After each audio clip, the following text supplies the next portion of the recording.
reveló su Hijo a mí, ¿no? Y te cambian la preposición, pero con ese cambio de preposición la gente cree que está leyendo Ok, que se le reveló a él, ¿no? Como si fuera de frente. Y él dice en mí.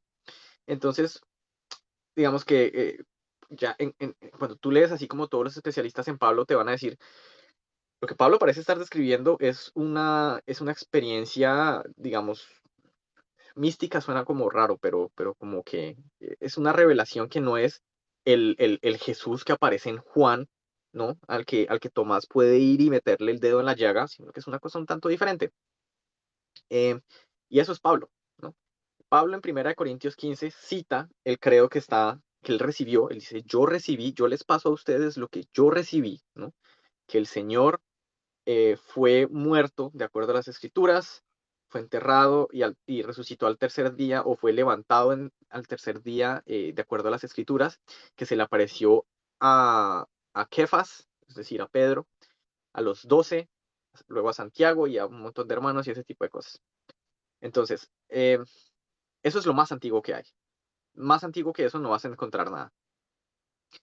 Eso no es Pablo diciéndolo, bien. pero tiene la pinta de ser un credo, tiene una estructura medio, una estructura muy bien pensada que sugiere que es algo que se estaban pasando de boca en boca aprendiéndoselo, ¿viste? Entonces, ese credo puede haber surgido entre, qué sé yo, entre 6 meses después de que Jesús murió a 10 años después de que Jesús murió. Es difícil saber, no hay cómo saber. Bien, entonces hay académicos que saltan a la fecha más temprana y pues por lo general son apologistas cristianos y te dicen, no, pero es que ya a 3 semanas de la resurrección ya tenemos ese credo, que no es necesariamente el caso, pueden haber pasado años, pero sea como sea, unos pocos años después de que Jesús murió, sus seguidores ya estaban comunicando ese credo, que el Señor murió, como lo dicen las escrituras, o de acuerdo con las escrituras, que fue levantado al tercer día de acuerdo a las escrituras, que se le apareció a Kefas, etcétera, etcétera. Entonces, eso por lo menos es consistente con el relato en Marcos, donde Jesús no se le aparece a las mujeres. Jesús le dice al ángel que le comunique a las mujeres, el ángel les dice a las mujeres que le comuniquen a los apóstoles que se van a ver en Galilea. Entonces, por lo menos Marcos parece preservar esa tradición temprana. Bien, ese credo prepaulino no habla de las mujeres, no menciona a María, no menciona a ninguna de estas otras mujeres. Entonces, ¿qué es lo más probable? Históricamente hablando, que la primera experiencia de la resurrección de Jesús, sea cual sea que haya sido esa experiencia, fue una experiencia que tuvo Pedro. Y que luego Pedro, luego que la tuvo Pedro, la pudieron haber tenido el resto de los seguidores del círculo inmediato de Jesús. Bien, lo que él llama los 12. El problema es que el texto dice que se le apareció a Kefas y luego a los 12, pero se supone que uno de ellos ya está muerto, ¿no? Porque se suicidó. Y si ya se le apareció a Kefas, entonces pues solo se le tiene que aparecer a 10 más. O se le apareció a 10 y también Pedro estaba presente, no se sabe. El punto es que eso, ese es el núcleo del relato, que es en el que tú decides confiar o en el que no decides confiar. Eso no es algo que yo pueda decir como, bueno, aquí te lo presento como si esto fuera confiable, como no, si no fuera, como si no fuera confiable. Hay distintas situaciones en las que las personas pueden tener experiencias de ese tipo, ¿no? Las personas que tienen experiencias masivas, ¿no? En masa, en grupo, en las que ven a la Virgen María, eventos en los que, bueno, colectivamente la gente entra en estados que hacen que crean que han visto las mismas cosas, ¿bien? O puede ser que hayan visto a Jesús porque Jesús resucitó, ¿bien? O sea, esa de nuevo es una posibilidad, pero la historia no la puede afirmar ni la puede negar. Entonces, si tú pides fuentes, Ok. las únicas fuentes a las que uno se puede remitir son esas, hasta donde yo podría decir. Son ese credo prepaulino, Pablo mismo y lo que te dicen los evangelios. Pero es evidente que ya ahí empieza a haber problemas. Entonces uno tiene que juzgar qué es histórico ahí, qué no es histórico, y pues en últimas, cada quien decide si acepta lo que queda después de todo ese proceso como algo en lo que va a decir creer o no. Pero pues eso ya está más allá de lo que puede comunicarte alguien desde la perspectiva de la historia. claro. Entonces, no sé si Sí, tenías alguna otra pregunta, la ahora otra solamente. cuestión, no sé si, en realidad, bueno, era eso, lo mismo, si hay relatos confiables o algo así sobre los famosos milagros, Sí. si es que hay igualmente algo. Bueno, con los milagros pasa básicamente lo mismo, ¿no? Que ¿cómo puede la disciplina de la historia probarte un milagro? Porque si un milagro, por definición, involucra la suspensión de las leyes naturales por el bien de una persona, de un evento o de un grupo, pues la historia no puede simplemente venir a afirmar eso. ¿Bien? Porque si vamos a afirmar los milagros del cristianismo, pues hay que afirmar los milagros del islam y los del budismo, ¿no? Y si tú te vas a la tradición budista, te van a decir que aquí hubo un milagro que ocurrió cuando una persona tal fue y Claro. tocó una estatua del Buda y cosas de ese tipo. Y pues el historiador promedio va a decir, bueno, pues probablemente no, ¿no? Entonces, en términos de si hay fuentes que corroboren los milagros de Jesús, pues realmente no hay ninguna fuente contemporánea de ninguna clase. Eh, Pablo parece no tener una fijación, como sí lo tienen los evangelios, con contarnos la vida de Jesús, ¿no? Para Pablo lo más importante es la acción salvífica de la muerte de Jesús, ¿no? Todo lo demás es como que un poquito secundario.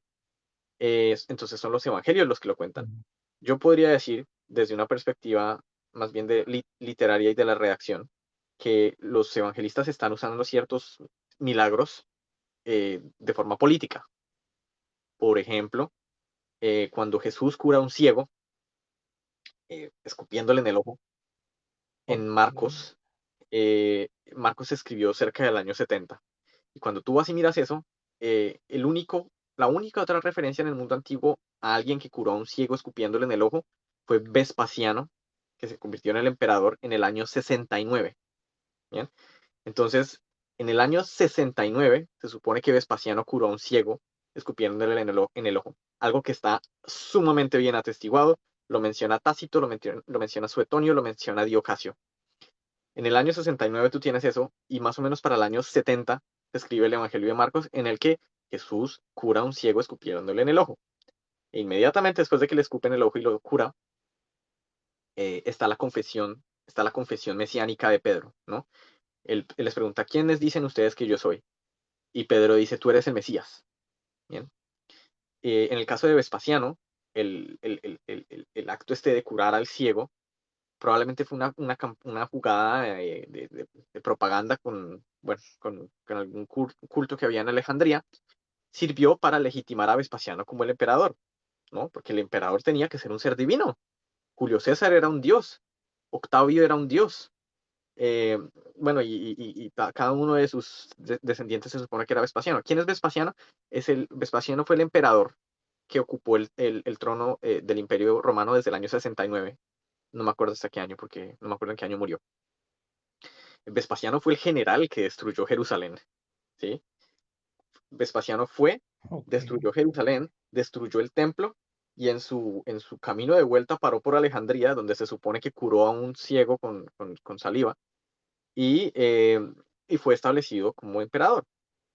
¿Para qué este milagro? Pues para probar que Vespasiano era un ser que podía hacer magia, como el dios que era Julio César, como el dios que era Augusto. Bien, entonces, ese milagro que aparece en Marcos, diría yo, tiene toda la cara de ser una respuesta a Vespasiano. Y en buena medida Marcos es una respuesta a Vespasiano. Bien, diciendo que no, Jesús es el Mesías, ¿no? Jesús es el verdadero Mesías y el verdadero Mesías no es uno militar, sino que es ese siervo que sufre, bueno, todo ese tipo de cosas. Y por eso aparece también en Marcos eso de que vendrán otros que se llamarán a sí mismos Mesías, ¿no? De hecho, Flavio Josefo, la única razón por la que no le cortaron la cabeza o lo crucificaron es porque Flavio Josefo era un celote. Flavio Josefo tuvo que soltar las armas y decirle a Vespasiano, no, no, no, su merced es el Mesías, yo me rindo. y fue ahí que Flavio Josefo logró salvarse. Bien, entonces todo tiene sentido en el contexto de lo que está pasando ahí. Entonces, ¿en qué medida todos Ok. los milagros que uno lee que Jesús hizo son históricos? Pues yo diría que muy pocos de ellos deben venir de una tradición realmente de lo que Jesús había hecho o no. Lo que yo sí diría es que Jesús era conocido como un personaje que obraba milagros, un milagrero, ¿no? Esa palabra suena fea, pero pues no se me ocurre otra. Em, pero saber cuáles milagros de los que aparecen en los evangelios provienen de una tradición temprana, ¿no? De los seguidores de Jesús mismo, pues eso es difícil saber, porque los evangelistas están haciendo retórica con los relatos de los, de los, de los milagros. Entonces, no hay mucho más que la historia pueda decir al respecto, que yo sepa. Sé que no es Claro. probablemente la respuesta más satisfactoria del mundo, pero es la respuesta más honesta que puede ofrecer esa perspectiva. No, no, yo entiendo, entiendo, entiendo. Ahora sí que, ahora sí, por último, y ahora sí abusando un poquito la confianza, pero yo nada más tengo otra pequeñita duda. En Génesis, cuando se empieza a narrar todo lo de la creación y que si Dios creó esto y que si Dios creó lo otro, están, y para empezar, ¿quién lo escribe y de qué Dios están hablando en sí? O sea, porque no sé si ellos están hablando del mismo Dios de que hablamos hoy en día o si ellos estaban hablando a lo mejor de un Dios muy diferente, ¿no? Creo que, bueno, ellos están hablando de Yahvé, del Dios al que se le conoce con esas cuatro letras, el tetragramatón. Em, la idea ahí, en cierta medida, es que ese es el Dios que crea el mundo, ¿cierto?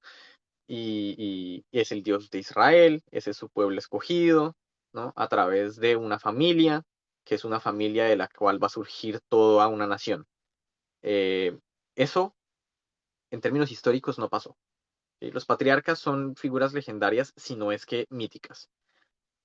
Entonces, uno puede rescatar y derivar la teología que haya en Génesis y hacer toda la teología del mundo con eso perfectamente. Me parece que no tiene nada de malo ni nada de raro eso. ¿Se está hablando del mismo Dios? Pues sí y no, porque lo que conserva ese Dios es su nombre en todo momento y su acción, su ser tutor de ese pueblo en específico que es Israel. De ahí en adelante, como lo dije al comienzo del live, la idea de Dios cambia constantemente. Y eso no es algo malo, o bueno, no sé si es algo malo o bueno, porque yo no hago teología, pero la idea de Dios siempre está cambiando, siempre, siempre, siempre, ¿no? Cuando digamos que las iglesias Ok, evangélicas, la iglesia católica, todas las iglesias en algún momento del siglo XX tuvieron que hacer un par en el camino y decir, ok, a la luz de lo que dice la física, de lo que dice la teoría gravitacional, de lo que dice la física cuántica, de lo que sabemos en términos del origen de la vida, de biología hoy en día, bueno, de todas estas cosas, a la luz de eso, ¿cómo podemos entender a Dios? Y gústele a la gente o no, hay cosas que tuvieron que cambiar un poquito ya. de cómo se entiende a Dios, ¿bien? Entonces, Sí, eso es algo que también pasaba en el mundo antiguo. Pues ellos tenían nuevas experiencias colectivas como pueblo y decían como, bueno, pues tenemos que entender a Dios de una manera distinta ahora. Por ejemplo, el exilio en Babilonia. Si ellos creían que Dios tenía su jurisdicción, ¿no? Em, su funcionalidad como radial en Israel y luego a todos los exilian en Babilonia, pues les toca hacer un par en el camino y decir como, no, no, no, bueno, ok, Dios puede actuar también en Babilonia. Entonces su jurisdicción no está solo en Israel, él se puede mover por todo el mundo, bueno, cosas de ese tipo. Entonces ese tipo de cosas siempre están evolucionando y cambiando. Entonces, si la pregunta ¿es el mismo Dios? Pues sí, de nombre, ¿bien? Y desde una línea de tradición de que pues los judíos le llamaban a su Dios de cierta forma, y ese es el Dios en el que creía Jesús, y ese es el Dios en el que creyó la iglesia temprana, y ese es el Dios en el que creyó la iglesia medieval, y ese es el Dios que heredó la iglesia protestante y que continuó la iglesia católica y que ya había seguido la iglesia ortodoxa, pues sí, es el mismo. ¿Es el mismo en términos de que no haya cambiado en absolutamente nada? No, porque sí ha cambiado la idea que hay de ese Dios, definitivamente. Entonces, de nuevo, me imagino que no es la respuesta más satisfactoria del mundo, pero es la respuesta que yo podría ofrecer. No, de hecho la respuesta me gusta porque realmente me dice que Dios, digamos, el hombre ha ido adaptando a su Dios conforme va progresando la humanidad. Tiene, o sea, digo, en cuanto a lo que es una creencia, tiene todo el sentido, porque hoy en día te puedo decir que el mormonismo cree no en una creación ex nihilo, sino que creen ellos en una creación eh, de Dios basada en los elementos, digamos, en los átomos ya existentes o en todas las cosas, y que Dios simplemente organizó todo eso por medio de algún poder divino. Y la misma religión precisamente ha tenido un montón de cambios en la doctrina, muchos de ellos muy contradictorios, pero es para mí a mí es un poco lo molesto de la parte religiosa, que hay tantos cambios, que hay tantas contradicciones, que las cabezas a veces en las iglesias tienen, pues no son como que lo más, el ejemplo más grande de lo que se dice que es un cristianismo o de unas enseñanzas de amor puro o de cosas así, ¿no? Eh, pero no, no, sí, sí me gustaron las respuestas, la verdad me gustaron las respuestas. Y pues te Dale, agradezco muchísimo gracias, por gracias el por tu tiempo y por las conversación, por tu vida. respuestas y pues por el canal también, porque es bastante interesante. Y pues muchísimas gracias y ahora sí, ya le doy paso Dale, a otro porque ya me tardé mucho. con mucho gusto. Muchas gracias. Dale, buena tarde, buena noche. ¿Dónde dijiste estabas? ¿Qué país? ¿Perdón? No, ¿en qué país dijiste que estabas? A México. A México, ok. Entonces, buenas tardes, me imagino. O ya buenas medias noches, porque ya debe ser como de noche. Sí, Ok, dale, pues dale. tarde todavía, ya apenas se va metiendo el sol. Sí, casi sí. Vale, vale, muchas gracias. Dale, pues buena noche. Alguien me preguntó ahí que cuál es mi película favorita de Semana Santa. Yo me acuerdo que yo veía un montón de películas de esas en Semana Santa, obviamente en su época. Viviendo en Colombia no había cómo, porque no había cómo no verlas, porque el oligopolio de los canales privados lo tenían Caracol y RCN y siempre daban películas de esas. Entonces, pero bien, no mucho. Honestamente, son películas que se me han olvidado mucho con los años. Me acuerdo que más adelante en la vida vi la Pasión de Cristo y esa se me quedó muy clavada en la mente por el gore de esa película. Pero creo que no tengo una película de Semana Santa preferida. Life of Brian. No sé si han visto Life of Brian. No creo que sea una película de Semana Santa, pero es una de mis películas favoritas en todo el mundo.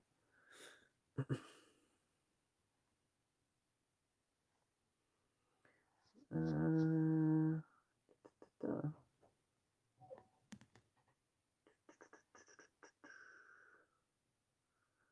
La serie de Chosen no la he visto. He escuchado gente que dice bastantes cosas sobre la serie, dicen que es buena, pero no conozco así un montón sobre la serie. Creo que en cierta medida es una serie que intenta abordar el tema de Jesús desde la perspectiva de la memoria y de la tradición oral y de las experiencias y los testimonios de sus seguidores, una cuestión por el estilo, que es un tema muy, muy de moda en la academia, ¿no? El hablar eh, de la tradición oral y en qué medida la tradición oral, ¿no? Ayuda a mantener y a comunicar el mensaje y todo eso, porque eso ha sido muy, muy común en el cristianismo, especialmente evangélico, de los últimos tipo 30 o 40 años. Hola, buenas noches.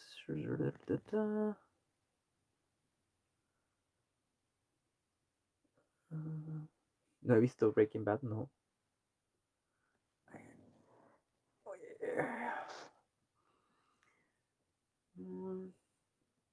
¿Hay alguien que quiera subir ahorita o bueno, si quieren también puedo responder los mensajes así como están. ¿Mandaste solicitud para hablar? Ok, puedo mirar si se deja subir. Daniel Villarreal.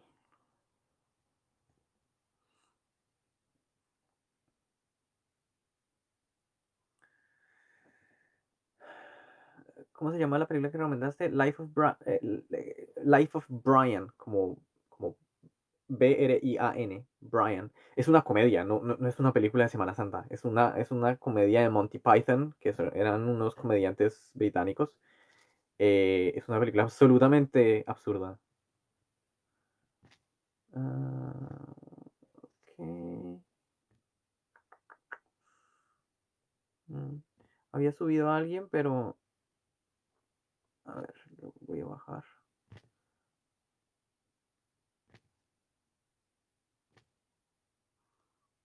Ah,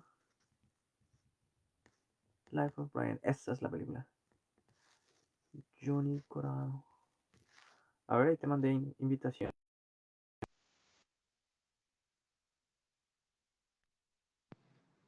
Aló, aló.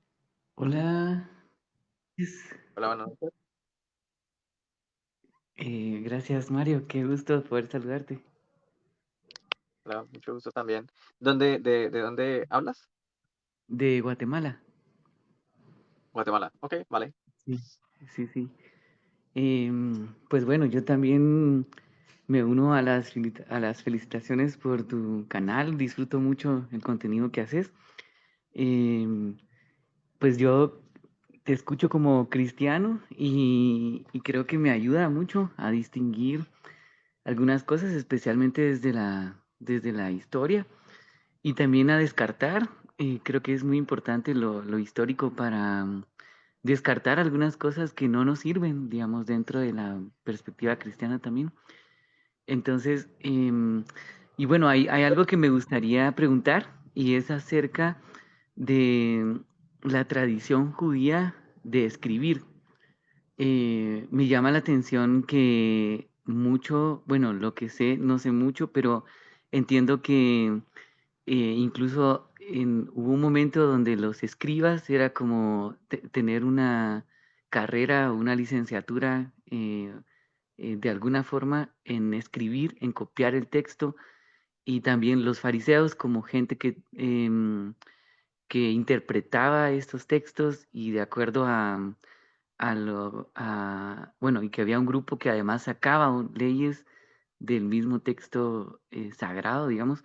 Entonces, mi pregunta es, ¿se puede, o sea, bueno, se puede creer que culturalmente era propicio que Jesús naciera en un contexto como este, judío, por su misma tradición de escribir de la ley de esta manera y que sus afirmaciones al venir de este contexto tan rígido con la ley, em, pudieran tener más eco en ese contexto que en cualquier otro. No sé si me voy a entender ahí con la Sí, inquietud. sí, creo que sí, más o menos. Digamos que básicamente cualquier sociedad en la que la gente escriba, en la que haya labor escritural, porque son cosas diferentes, ¿no? Que haya escritura y que Ujú, haya labor escritural. Los, ujú, los vikingos tenían escritura, pero su labor escritural era nula. De pronto utilizaban la escritura para hacer un hechizo o para marcar sus cuernos ujú, de beber hidromiel o cosas así.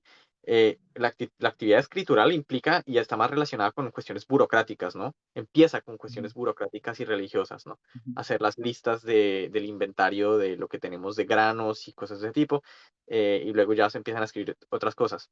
Entre los judíos, la tradición de escritura es una tradición que ya estaba como arraigada desde siglos antes de Jesús, obviamente, porque digamos con la formación de la Torá, eh, cuando sea que se haya terminado, pues ujú, obviamente ya hay una idea del texto escrito y de la importancia de ese texto escrito.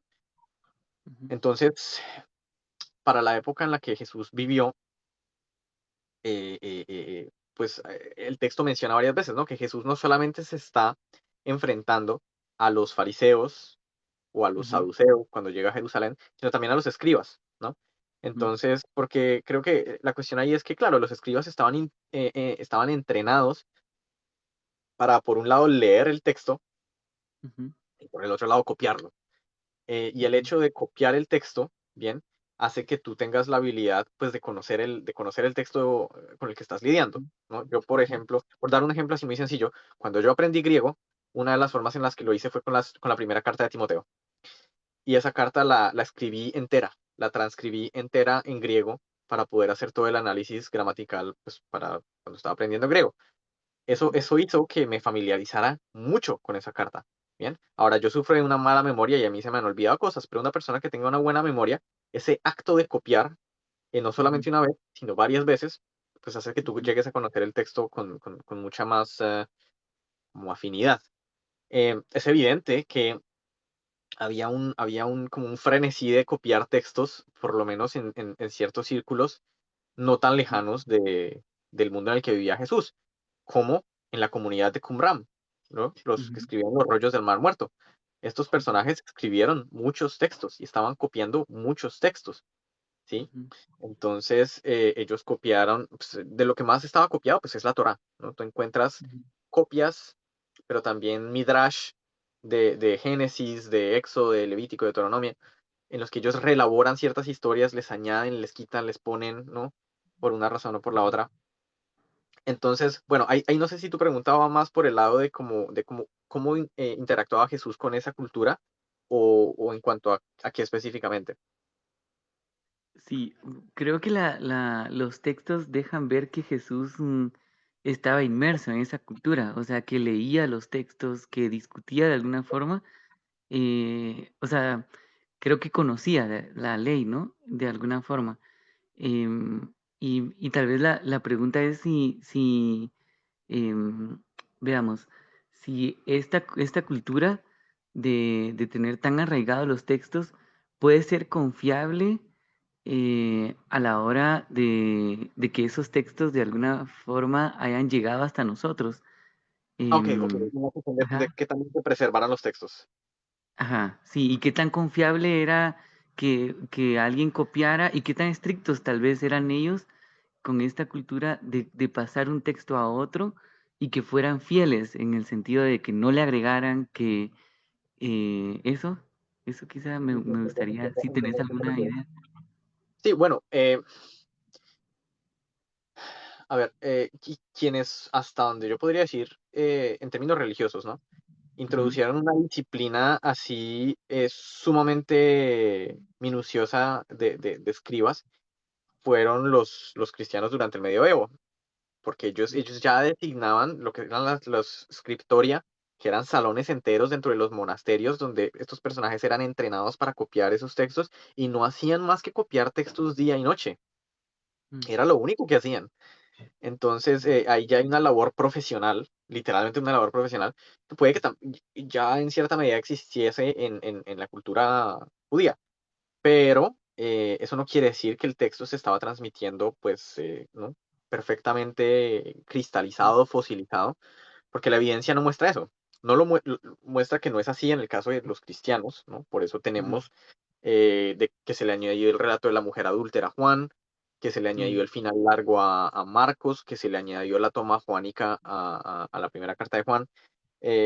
Obviamente a esos textos se les estaban añadiendo cosas y se les estaban quitando cosas.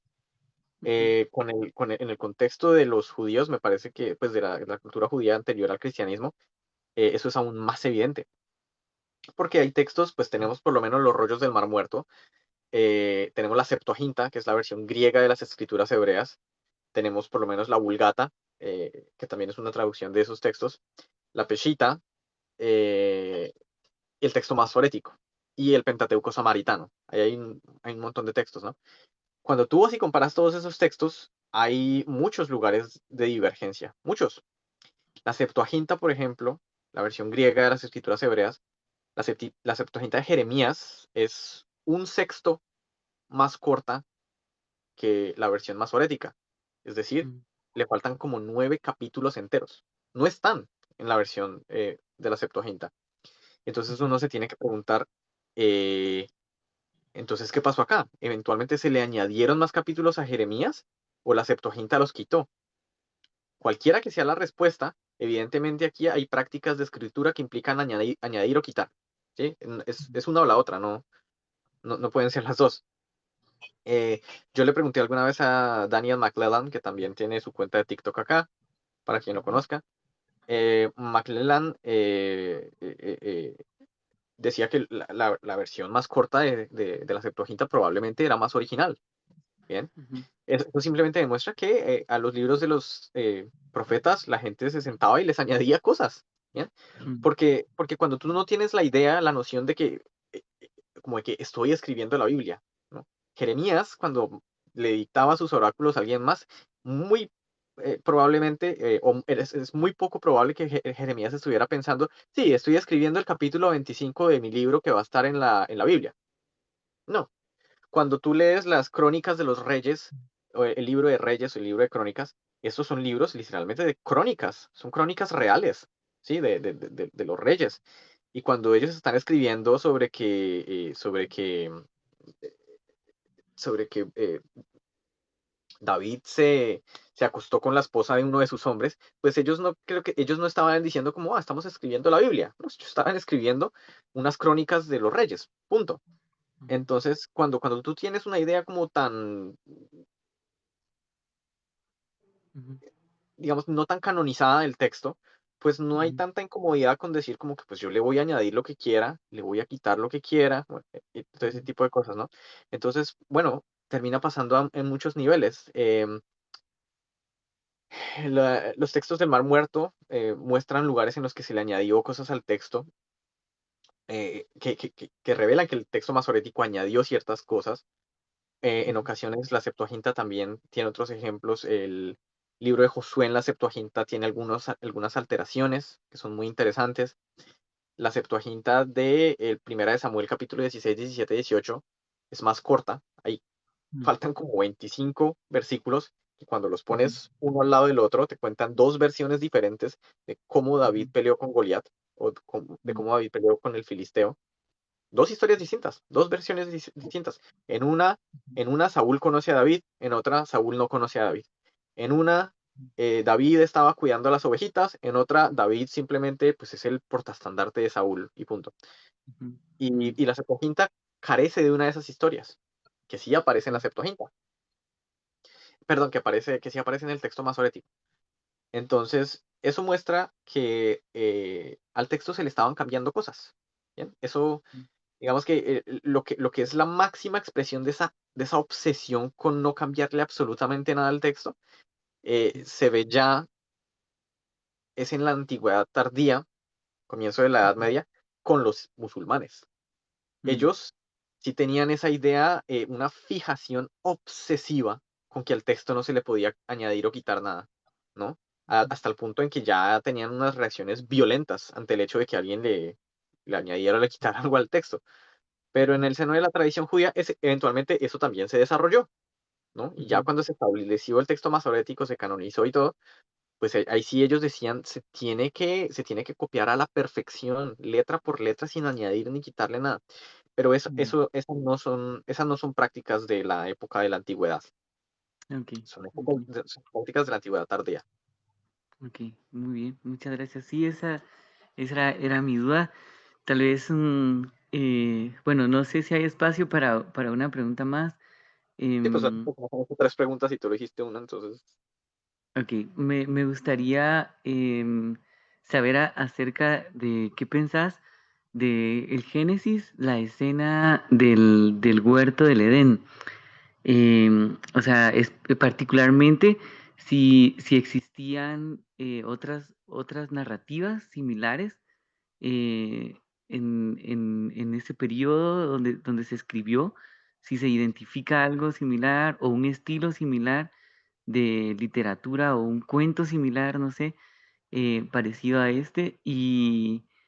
Y sí, digamos, porque dentro de la cosmovisión cristiana este texto suele ser muy importante, ¿no? Para reflejar lo que llaman la caída o la entrada del pecado. Entonces, Sí, si quisieras hablar o contar un poquito de este texto en particular. Sí, no, de la historia del Huerto del Edén, eh, digamos que no hay ningún texto que sea así como tú tienes el relato del diluvio, ¿no? Ujú, Que de principio a fin tú puedes compararlo con la épica de Gilgamesh y decir, hombre, esto evidentemente, aquí hay una relación, ¿sí? mm, Donde desde el meter los animales en el barquito ujú, hasta mandar un ave para que buscara tierra firme, hasta que se inunda toda la tierra. Todo es muy similar, ¿no? En el caso del huerto del Edén, creo que no hay realmente algún mito o alguna historia del mundo antiguo que sea exactamente igual. Tipo, hay el caso de la épica de Gilgamesh, en la que ¿quién es este? Creo que es Gilgamesh, el que está yendo por el fruto de la inmortalidad, mm, porque esa es la búsqueda de Gilgamesh, ¿no?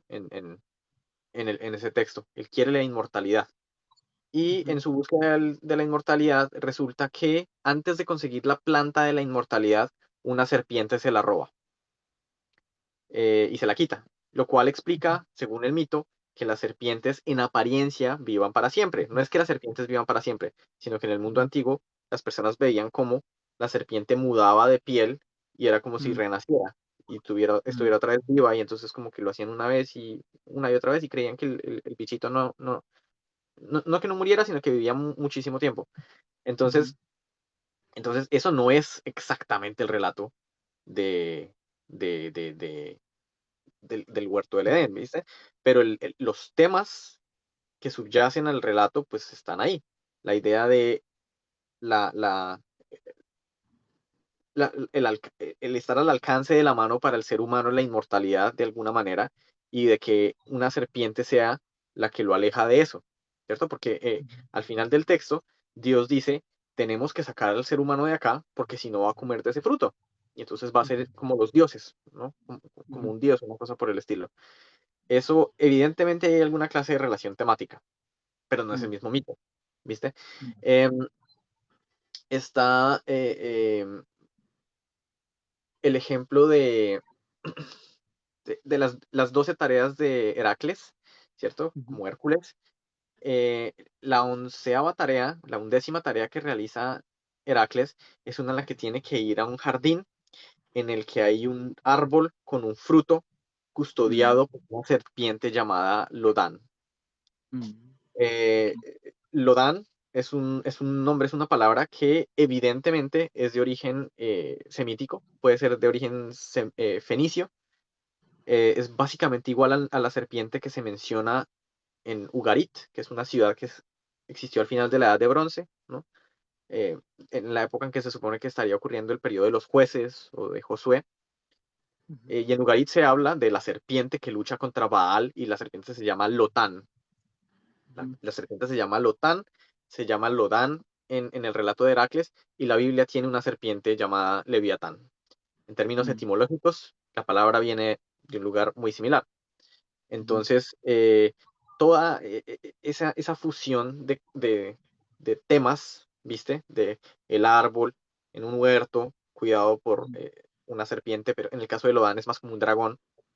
ujú, Son temas que están ahí y que más que copiar unos a otros o más, más que tener exactamente el mismo formato narrativo, lo que hay son como temas que se tocan aquí y allá, ¿no?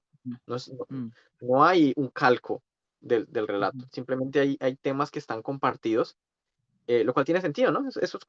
mm, Eso es como cuando tú vives en donde sea que vivas, dices que vives en Guatemala, ujú, y tú vas a alguna comunidad que tiene su historia, ¿no? Cuando yo ujú, algunas veces estaba en la zona rural de Colombia y mi abuelita me contaba historias de terror por la noche que no me dejaban dormir ujú, toda la noche, ujú, contaba cosas, ¿no? Aquí pasa tal ujú, cosa. Tú te vas al pueblo de al lado y pueden tener la misma historia o pueden tener una versión similar, pero no igual de la misma historia. Y si te mueves 20 pueblos más para allá, te van a decir como, sí, aquí hay una historia, pero el nombre de la criatura a la que se refieren es distinto y no es necesariamente que haga esto, sino que hace esto, pero hay puntos de contacto, ¿viste?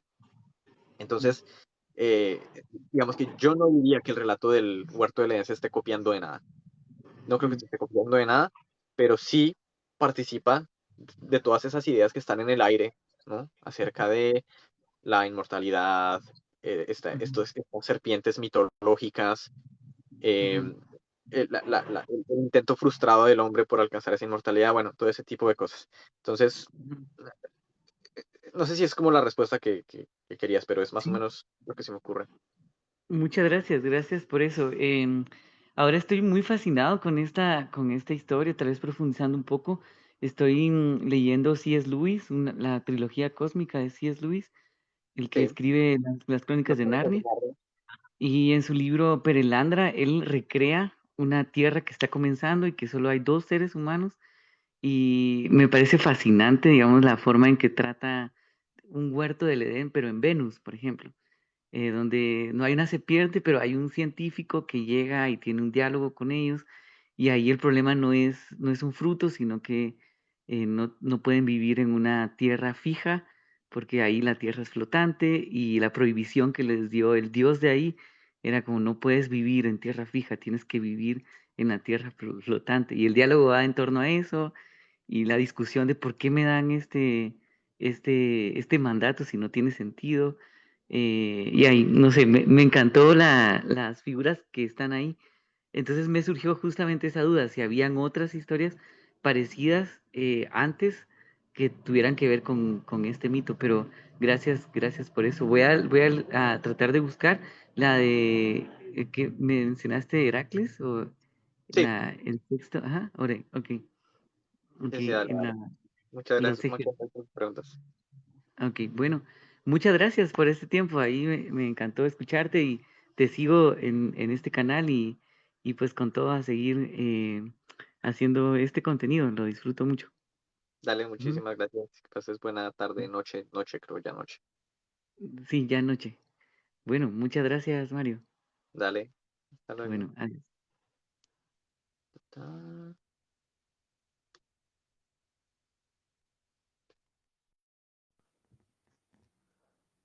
Ok.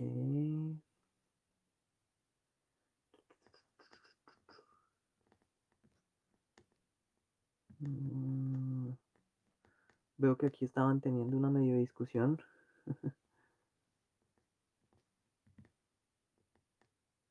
Alguien dijo como la leyenda de la Llorona. Ese es el ejemplo que yo tenía en mente. Exactamente ese.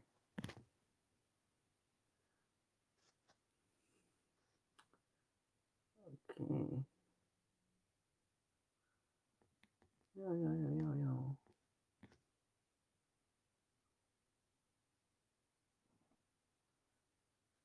Ah, perdón, es que estoy leyendo por acá así como...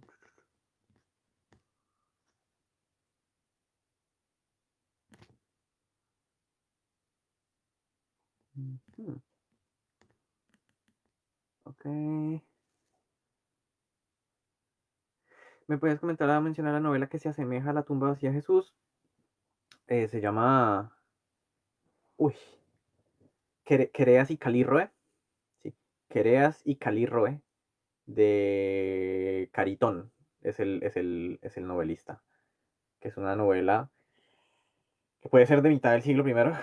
Algunos la ponen después, pero bueno, ahí hay un debate enorme porque las fuentes no son suficientes al respecto. ¿Tienes algún texto sobre lo de los milagreros? Creo que no sé si hay libros, o yo no, yo sé que hay libros sobre el asunto de los milagros en el mundo antiguo. No específicamente los de Jesús, pero sí en el mundo antiguo, pero no alguno así que a mí se me ocurra en este momento. Sé que Daniel McClellan hizo un video justo sobre eso y recomendaba algún libro, pero no me acuerdo. Ah, ¿has leído la Biblia libre? Creo que no. Si es una traducción, no estoy familiarizado con esa. El libro de Jesús de Arimatea, no, no conozco. Ah, ok.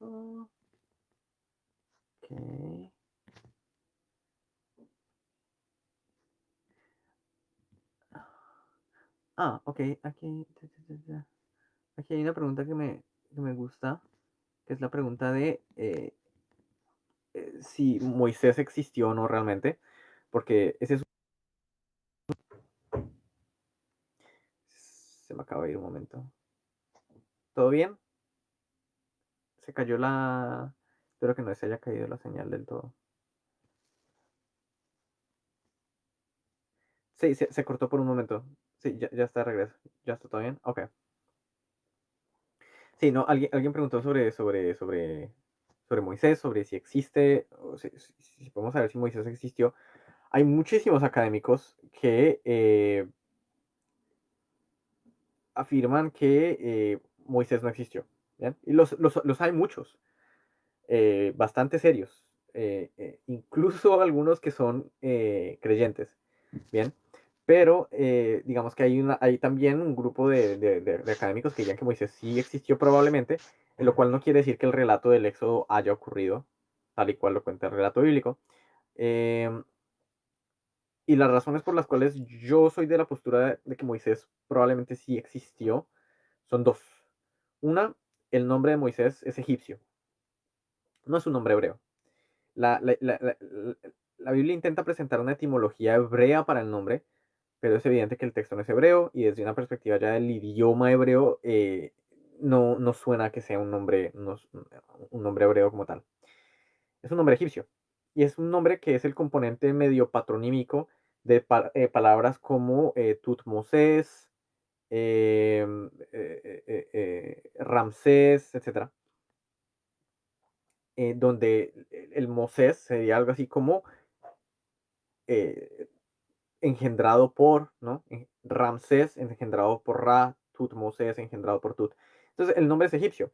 Y entonces uno se tiene que preguntar por qué si el nombre es egipcio, el texto está intentando presentar al personaje como si no fuera egipcio, como si fuera hebreo. Entonces el texto está intentando ocultar alguna clase de realidad acerca del personaje. Eso sugiere que la persona puede haber existido, ¿bien? Porque ahí hay un intento de apología. Bien, el texto está diciendo, no, el personaje es de acá, o su nombre viene de acá, en lugar de otro lugar. Esa es una razón. La segunda razón es que la forma en que el nombre Moisés entró al hebreo, que es Moshe, es una forma más propia de el final de la Edad de Bronce que de la Edad de Hierro. Es decir, la Edad de Bronce va más o menos hasta el final, hasta lo que sería como el siglo XII-XI, antes de la era cristiana, y después viene la Edad de Hierro, ¿cierto? Lo que se suele llamar el colapso de la Edad de Bronce. El colapso de la Edad de Bronce es cuando Egipto perdió su poder, Ugarit fue destruida, Troya fue destruida, eh, Hatti fue destruida, los pueblos del Mar, todo ese asunto, ¿cierto? En esa época de la Edad de Bronce, las palabras, los préstamos egipcios que entraban a esos dialectos que luego se volvieron el hebreo, el moabita, todo eso, algunos de ellos tenían el sonido s, pero entraban a esos dialectos con el sonido sh. Bien, entonces si el nombre era Mosé o algo por el estilo en egipcio, la palabra entró como Moshe. Eso ya no pasa en la Edad de Hierro. En la Edad de Hierro, los préstamos del egipcio que tienen el sonido s, entran al hebreo con el sonido s. Bien, entonces dado que la palabra entró con el sonido sh a esos dialectos que luego se volvieron el hebreo, eso sugiere que la palabra entró a esos idiomas muy temprano. ¿Bien? Entonces no suena como una tradición que se inventaron en la época de Isaías o en la época de Oseas o del profeta Amos. Es algo que viene de mucho antes. Entonces el nombre es egipcio y entró a esos dialectos cananeos por lo menos al final de la Edad de Bronce o el comienzo de la Edad de Hierro. Entonces, eso sugiere una tradición antigua. Sí, eso sugiere que hay una tradición ahí que viene de antes. Lo cual le da cierta confianza a la noción de que el personaje puede haber sido histórico.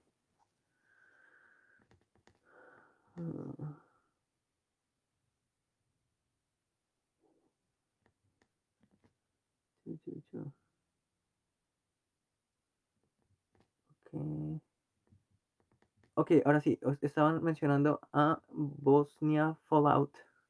No sé cuál es tu nombre real, pero si quieres que te suba, te puedo subirte. ¿Quieres que te suba?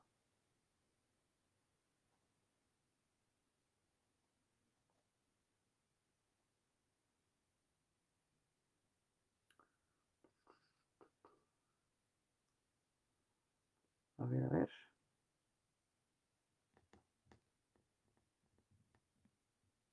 Si estás todavía acá, ¿cierto? Sí, no sé si él o ella, no sé si está acá. Ah, sí, aquí me acaba de mandar solicitud, pero habían estado diciendo que subiera a alguien que aparece como Bosnia Fallout. Pero pues no sé si él, ella, no sé, si quiere que lo suba.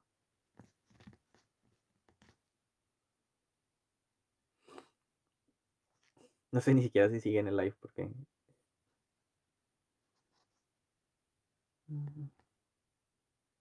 El pidió que lo son. Ok, voy a poner la invitación.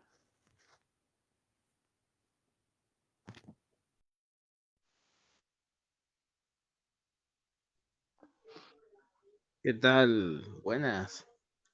Hola, buenas noches. Sí, buenas noches. Te estoy escuchando todo lo que estás diciendo y pues estás negando que la palabra de Dios es inspirada por Dios. Dices que se le agregaron versículos a conveniencia y que se inventaron varios versículos y que hay más dioses, etcétera, etcétera, etcétera. Estás hablando de Hércules, de Zeus. Te he escuchado hablar de estos demonios impotentes ante el nombre de Yeshua. Eh, Quisiera saber Sobre- por qué predicas esto. ¿Eres ateo? Eh, ¿No crees, crees en algún demonio de estos? ¿En Zeus? En, no sé, pregunta. yo creo que no estoy en plan de predicar porque no es lo mío. El contenido que yo hago simplemente es de tipo divulgación. Entonces, por ejemplo, con el tema de cosas que se hayan añadido o quitado de los textos que hoy constituyen la Biblia, es más una cuestión de simplemente analizar eh, los manuscritos que tenemos, contrastarlos los unos con los otros. Entonces, lo que la gente llama el Antiguo Testamento, pues qué manuscritos hay en hebreo y qué manuscritos hay de las versiones traducidas de esos textos y en qué medida hay cosas que probablemente han sido añadidas o que probablemente han sido quitadas. Lo mismo con Ah, ok. el Nuevo Testamento. ¿Tienes duda entonces? No aseguras, tienes duda. No aseguras entonces, tienes duda. Pues, hay Pregunta, cosas que se pueden pregunta. asegurar que, digamos que los textos tienen añadidos o cosas que se les han quitado, eso es innegable. ¿Cuál texto? A ver, dime cuál texto. ¿Qué versículo? ¿Qué libro? Ah, ¿Qué profeta? por ejemplo, ok, perdón, porque aquí la memoria a mí siempre me falla y tengo que buscarlo directamente. La coma juanica es un ejemplo perfecto que aparece en Primera de Juan. Ah, sí, me lo sé de memoria, creo. Primera de Juan 5:7. A ver, a ver, a ver.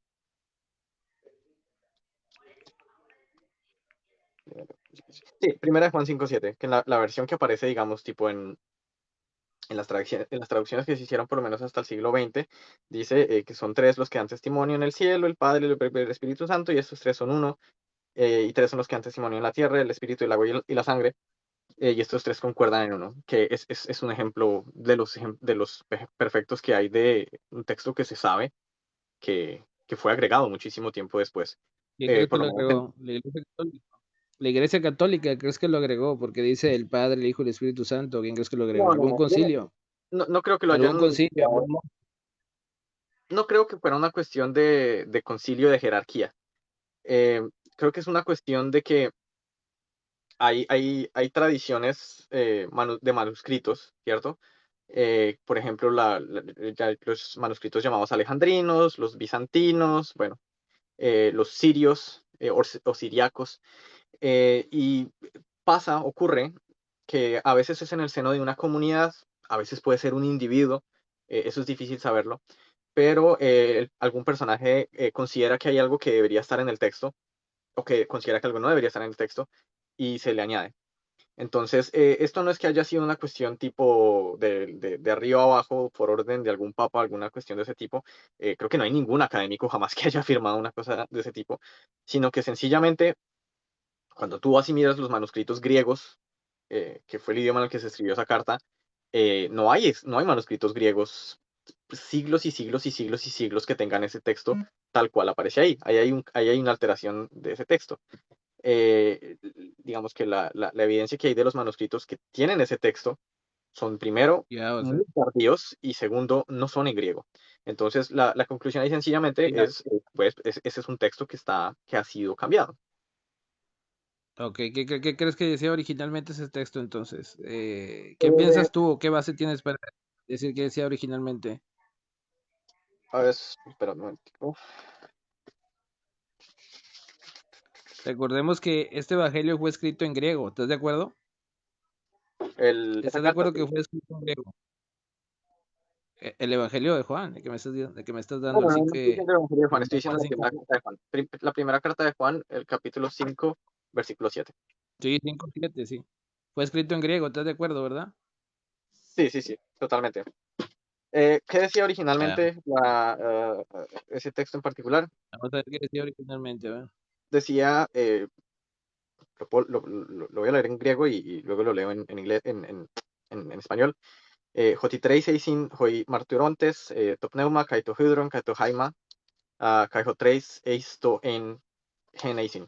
Que lo que básicamente significa es porque tres son los testigos, el espíritu, el agua y la sangre, y los tres concuerdan en Sí, uno. sí, Eso es lo sí que el dice eso. texto, es Es lo lo que el mismo que texto. decía el Padre, el Hijo y el Espíritu Santo. Es exactamente lo mismo. No, yo Pero, no estoy diciendo lo que significa, estoy sí, diciendo lo que dice, lo que el texto griego tiene, las palabras que están en el texto griego. A lo que me refiero ahí es a que sí. las traducciones que la gente tiene hoy en día se No, de basan en un hecho, texto griego que no encuentras tenía una esa traducción palabra. así como la que tienes tú. Hay una traducción al español que dice exactamente lo que dices tú, que dice el juego, el agua y lo que acabas de mencionar, todo lo El espíritu demás. y la vida y la Y hay sangre. una traducción al español que dice eso. Sí, claro, También pero hay. imagínate hoy en día, claro, hoy en día ya hay casas editoriales que se tienen que haber hecho a la idea de que ese texto, a pesar de que hiciera parte de la tradición cristiana, es un texto con un pedigrí textual pésimo. Ok, Entonces, ahora tuvieron vamos que a ver, cambiar la traducción. mira, es el juego, es el agua y no me acuerdo del tercero, ¿no? ¿Me lo puedes decir de nuevo? Dice Porque esa traducción no la... el espíritu, el agua y la sangre. Sí. Es el Ahora, juego, es el agua. El juego representa a el Espíritu Santo. el texto no dice fuego. El el agua es Jesucristo o Yeshua. Y el Padre es el tercero que me acabas de mencionar. El texto no dice fuego, Eh, por cierto. Dice el espíritu, el agua y la sangre. Exacto, sí. Y el Espíritu es y la sangre. No, muy bien, mira. Todo esto es exactamente lo mismo que decir el Padre, el Hijo y el Espíritu Santo. Yo no tengo problema si alguien Mira, quiere decirlo de esa manera, porque ese no es mi punto. El punto es qué decía el texto originalmente y qué no decía el texto. Es una cuestión más técnica de qué se le añade a los manuscritos y qué se le quita a los manuscritos. Entonces, ok, sí, no, es pero mucho fue la Iglesia Católica que lo cambió. Sí, no, yo no dije que la Iglesia pero, o Católica sea, hubiese agregado ni quitado nada. a lo que voy yo, ¿tú crees lo que dice ahí o no crees que lo que diga ahí? Que exista fuego, agua y sangre, o que exista un Padre, un No Espíritu dice- Santo el texto no dice y un fuego, Hijo. el texto no dice fuego, ¿Crees que sea verdad esto o no? esa es una cuestión de fe. Yo no soy cristiano, entonces esa es una esfera en la que yo no me meto mucho, que digamos. Ah, ok, pero tú no pretendes demostrar que Dios no existe, entonces, te entendí mal. No, Tú nomás lo que... yo no estoy hablando en términos eso es una afirmación teológica y yo no me meto en esas esferas. Lo que yo estoy hablando es de qué decía ese texto originalmente. Porque digamos que eso es importante en cuestión de la gente interpreta con base en lo que lee. Y si lo que lees no estaba originalmente en el texto, pues eso genera problemas de interpretación. Entonces, Por ejemplo, en tu Sí, caso particular, si tú dices, ahí dice Topneuma, Hüder, creo, y Haima, que significa en griego, lo estoy diciendo en griego, espíritu, ¿verdad? espíritu, agua y sangre. Si tú quieres creer que significan Sí, Padre, Hijo, Espíritu Santo y que son uno, pues eso ya es una cuestión distinta. Pero el texto agregado es el que literalmente decía el Padre, el Hijo y el Espíritu Santo y estos tres son uno. Eso es un texto agregado. Eso, claro, porque eso no estaba en la carta. Entonces, lo cambió la Iglesia Católica. la labor ahí en Sí, términos de crítica textual es solamente decir qué hacía parte del texto y qué no hacía parte del texto. Para que, ya, para que pero se no haga cambia la el obra sentido del entera. mensaje. Para mí no cambia el sentido del mensaje porque habla de tres. De No tres, está está diciendo que, hablando de no está tres. diciendo que Estos sean lo mismo. tres viene siendo lo mismo. O sea, entonces, ¿de qué crees que habla entonces? Si cuando dice espíritu, agua y sangre, es lo que te preguntaba. ¿Qué crees que hable entonces de eso? Independientemente de si está diciendo que son Padre, Hijo y Espíritu Santo, en griego no está diciendo que que sean el mismo. El texto no está diciendo eso. Bueno, entonces ahí cambia el sentido de que hay un solo Dios en tres personas. ¿Es lo que me estás diciendo? Que es lo que más o menos inventó la Iglesia Católica. Bueno, ¿Es lo que de me todas quieres decir? maneras, hay varios otros textos que la Iglesia Católica utiliza y las iglesias protestantes utilizan para dar base a la doctrina de la Trinidad. Entonces, creo yo, eso no es asunto en el que yo tenga autoridad alguna. No, no, pero para Un irte solo ente- texto no sirve para tumbar una doctrina entera. Entonces, yo no estoy No, diciendo no, que ese sí, sí, texto sí. tumbe una doctrina, sino que el texto dice lo que dice. Ok, sí, pero para irte entendiendo es en lo que tú interpretas o crees o no, que crees que fue manipulado y que en realidad no es un solo Dios en tres personas. Es más o menos lo que te estoy entendiendo, más o menos a lo que vas. No, no, Esa, no es a lo que vas. Esa es una cuestión más, de nuevo, teológica, porque si no quiere leer la Trinidad en otros lugares de la Biblia, pues puede hacerlo si quiere. Yo simplemente, cuando yo comparto esa clase de análisis, que son estándar en la academia, ¿no? En las universidades, en cualquier universidad en la que estudias ¿En qué eres creyente? Porque me dijiste que no eras ateo. ¿En qué eres creyente tú? Tú me dijiste que eras ateo, te pregunté, ¿verdad? ¿En qué eres creyente? ¿Qué crees yo tú? soy ateo. No, yo dije que no soy cristiano, pero sí soy ateo. ¿Si eres ateo? Sí, sí, ¿Si eres ateo o no eres? sí. Ah, ok, eres ateo entonces. Bueno, entonces como ateo, ¿por qué a ti te interesa estar, pues no sé, debatiendo la palabra de Dios? Simplemente no crees y ya, ¿no? O tratar de decirle a la gente que esto está mal, que esto no está bien, para que no crean, para que piensen igual que tú. O sea, al hacer el live, Yo no he hecho me ningún imagino que juicio de valor. ese es tu propósito, ¿no? Exponer, ¿no? Tu propósito es Yo exponer la palabra de Dios y decir que esto le agregaron de más, esto está mal, esto está mal interpretado. Tú me dices que eres ateo, ¿no? O sea, yo más o menos es lo que entiendo, ¿no? yo no estoy haciendo juicios de valor. Hay una diferencia entre hacer una descripción y hacer un juicio de valor, entre un juicio descriptivo y un juicio prescriptivo. Yo no estoy diciendo qué tendría que ser o qué no tendría que ser, estoy diciendo cómo se ve el texto, cuál era el texto, qué era lo que estaban copiando los escribas originalmente. Yo no puedo ofrecer una interpretación teológica válida porque no es mi área, pero no es una cuestión de decir que el texto está bien o mal. Eso no tiene nada que ver con Ok, lo que yo estoy. pero ¿y cuál es el propósito? Entonces de hablar de la palabra de Dios y tú no crees en ella. Y yo te escuché hablar, te escuché hablar mucho Como, con el muchacho que tenías y es como diciéndole que no. la mayoría de Sí, expertos en el Corán que yo conozco no son musulmanes. Y la razón por la que hablan del tema es en realidad bastante sencilla. Es porque les gusta el texto. Es como... ¿te gusta la palabra? ¿Te gusta la Biblia? me Por eso hablas de encanta. ella. Es un texto, es un libro fabuloso. Ah, ok. Pero no crees lo que dice en ella. Tú no crees lo que dice en ella. Nada de lo que dice. Todo es inventado, o todo lo modificaron, o todo lo cambiaron, según lo que te estoy entendiendo, ¿verdad? No todo. Todo, todo es, Eh, todo, todo es no. Entonces, hay cosas que realmente sí son fidedignas, que vendrían de un autor original o vendrían de un pasado muy remoto. ¿Es verdad eso o no? De 2000, 3000 años. Como han tratado varios hay en mil años de carbón. textos. Hay 1000 años de textos ahí.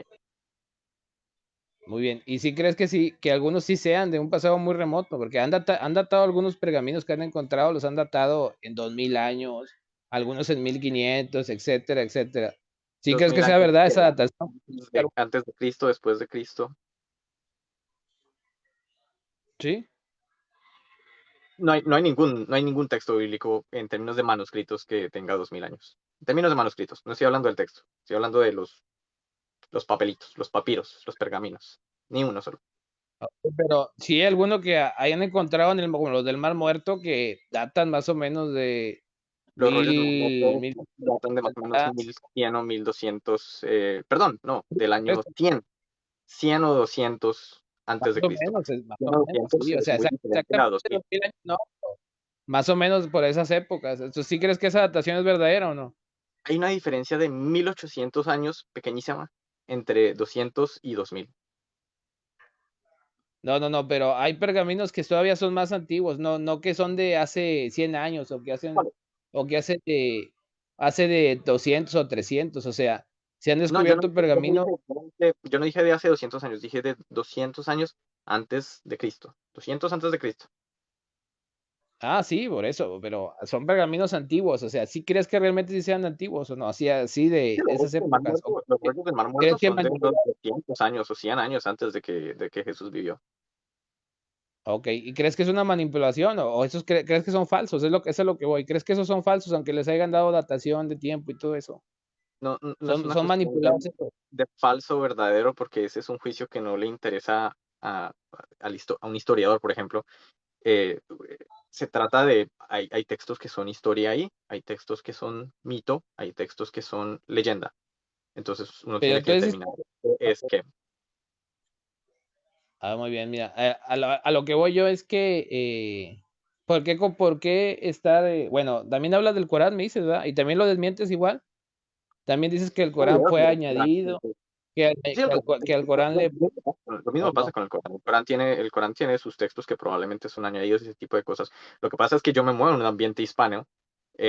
La mayoría de la gente para las que hablo son hablantes del español, han crecido en el seno del cristianismo y pues es la cultura en la que yo crecí. Entonces, pues cuando yo me siento y hablo con mi amigo de Marruecos, me puedo sentar 2 horas a hablar con él del Corán, hablar de la visión que tiene Mohammed de María y ese tipo de cosas, pero pues este no es ese contexto. Entonces, yo tengo por lo menos Bueno, videos en los que he ese hablado Corán, de otras tradiciones, pero pues la principal es la relacionada con la Biblia. muy bien, pero ese Corán también le añadieron cosas y le quitaron cosas, como dices, de la palabra de Dios y le modificaron, o el Corán sí es un libro íntegro que no ha tenido ninguna modificación, ninguna El Corán, alteración, el Corán también ¿cómo lo tiene ves tú? modificaciones. ¿Cómo, perdón? El Corán está, por lo menos desde el Corán de Uthman, que es la versión, básicamente la Vulgata que utilizan los musulmanes, se ha Sí. preservado infinitamente mejor que la Biblia. Pero de ahí para Esa atrás, no está probable que ellos modificada, hayan entonces. añadido y quitado. De ahí para atrás, los musulmanes, pues no los musulmanes, pero de la tradición musulmana temprana, le podrá haber añadido y quitado todos los textos que quieras. Entonces sí está modificado. Aceptas que está modificado también, ¿verdad? Entonces no nada más, desde tu punto de vista, ¿verdad? Es un libro No, falso el Corán, entonces. O sea, dices que no das tampoco. juicio de valor. Yo no entiendo, lo que yo no entiendo es que dices que no das juicio de valor, pero sí desmientes y tratas de desmentir y dices, no, es que esto lo modificaron, no, es que esto lo cambiaron, no, es que esto no es así. O sea, al hacer eso estás dando un juicio de valor y estás diciendo que el documento no es auténtico, aunque tú estás diciendo que no das juicio de valor, sí lo haces. Y la gente que te está escuchando y a la gente a la que tú le hablas y le dices eso, pues le metes la idea y le dices, no, eso es falso, no, eso es falso. Pero tú dices que no lo haces porque dices que lo modificaron, así como de una forma muy suave, ¿verdad? Muy por abajo del agua, pero sí lo haces, sí lo desmientes y sí dices que es falso, sin decirlo en las palabras que No, literalmente diciendo, no esto es falso, esto es no falso. sé si tú vengas de una tradición protestante o católica. Si tú le hablas al sacerdote o al pastor promedio que haya asistido a un seminario, que tenga algo de conocimiento de crítica textual, ellos perfectamente te pueden decir que hay textos ahí añadidos y agregados. A mí se me ocurren Ariel Valdés, que es católico y es un experto en el Nuevo Testamento. Adrián Taranzano, católico también, ¿no? jamás excomulgados, jamás nada por el estilo, hacen parte de la Iglesia Católica y ellos saben que hay textos añadidos y hay textos quitados. Eso no les quita la fe a ellos y eso no hace que ellos le quieran quitar su fe a nadie, simplemente es una cuestión de informar. Ese es Pero todo el por punto. decir, al muchacho que fuiste era ignorante, no sabía nada, y estabas hablándole, y él sí te dijo, y yo escuché que te dijo, muchas gracias por ayudarme, ahora ya entiendo de una cosa diferente las cosas. Ahí sí influenciaste en su pensamiento, y le hiciste ver que la palabra de Dios es falsa, aunque no se lo dijiste literalmente. Porque la Sí sabías que información te eso, ayuda a estar informado.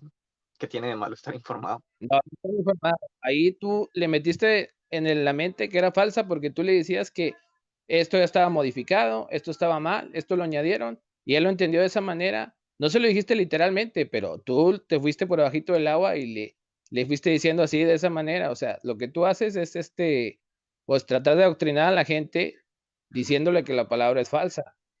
Y está bien, mira, tú eres ateo, puedes hacer lo que tú quieras, puedes, pues decirle a la gente lo que tú quieras, pero no puedes decir que la palabra es falsa porque tú tampoco tienes pruebas. Te basas en textos de historiadores, te basas en textos de gente que supuestamente ha investigado, te basas en modificaciones. Y cuando mencionaste lo del versículo del Padre, Hijo y el Espíritu Santo, yo te dije que lo que decía del juego, el Espíritu y la sangre era lo mismo. Creo que Pero no, irónicamente porque la única persona que ha dicho aquí que las escrituras son falsas o no eres tú. Lo pones en mi boca, pero lo has dicho tú más veces de las que yo lo he dicho, porque yo jamás he dicho eso. no, pero lo hace entender diciendo que todo está modificado y aparte le hablaste de Zeus y le hablaste de Artemisa y no sé, o sea, de puros dioses falsos, también le dijiste que tenías aquí arriba. Y él te dijo que sí, al final te dijo, sí, muchas gracias, me abriste la mente.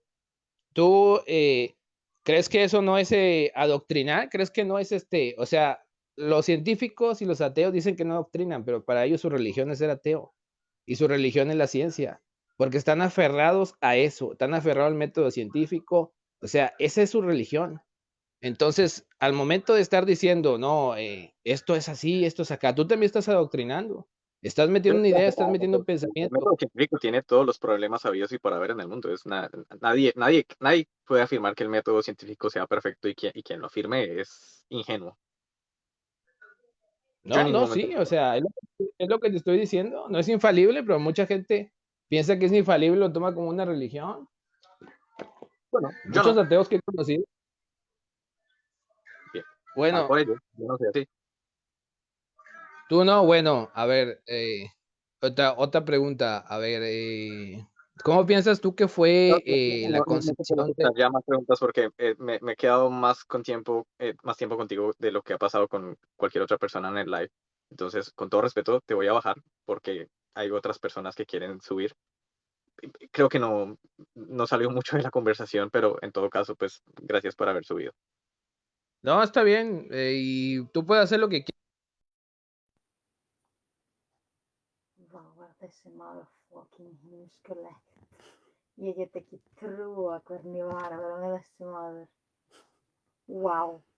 Ég alvörunni var að hugsa, oh my god, ég vil bara fara þarna og tala við hann. Hann er bara, wow, í alvörunni. Ok.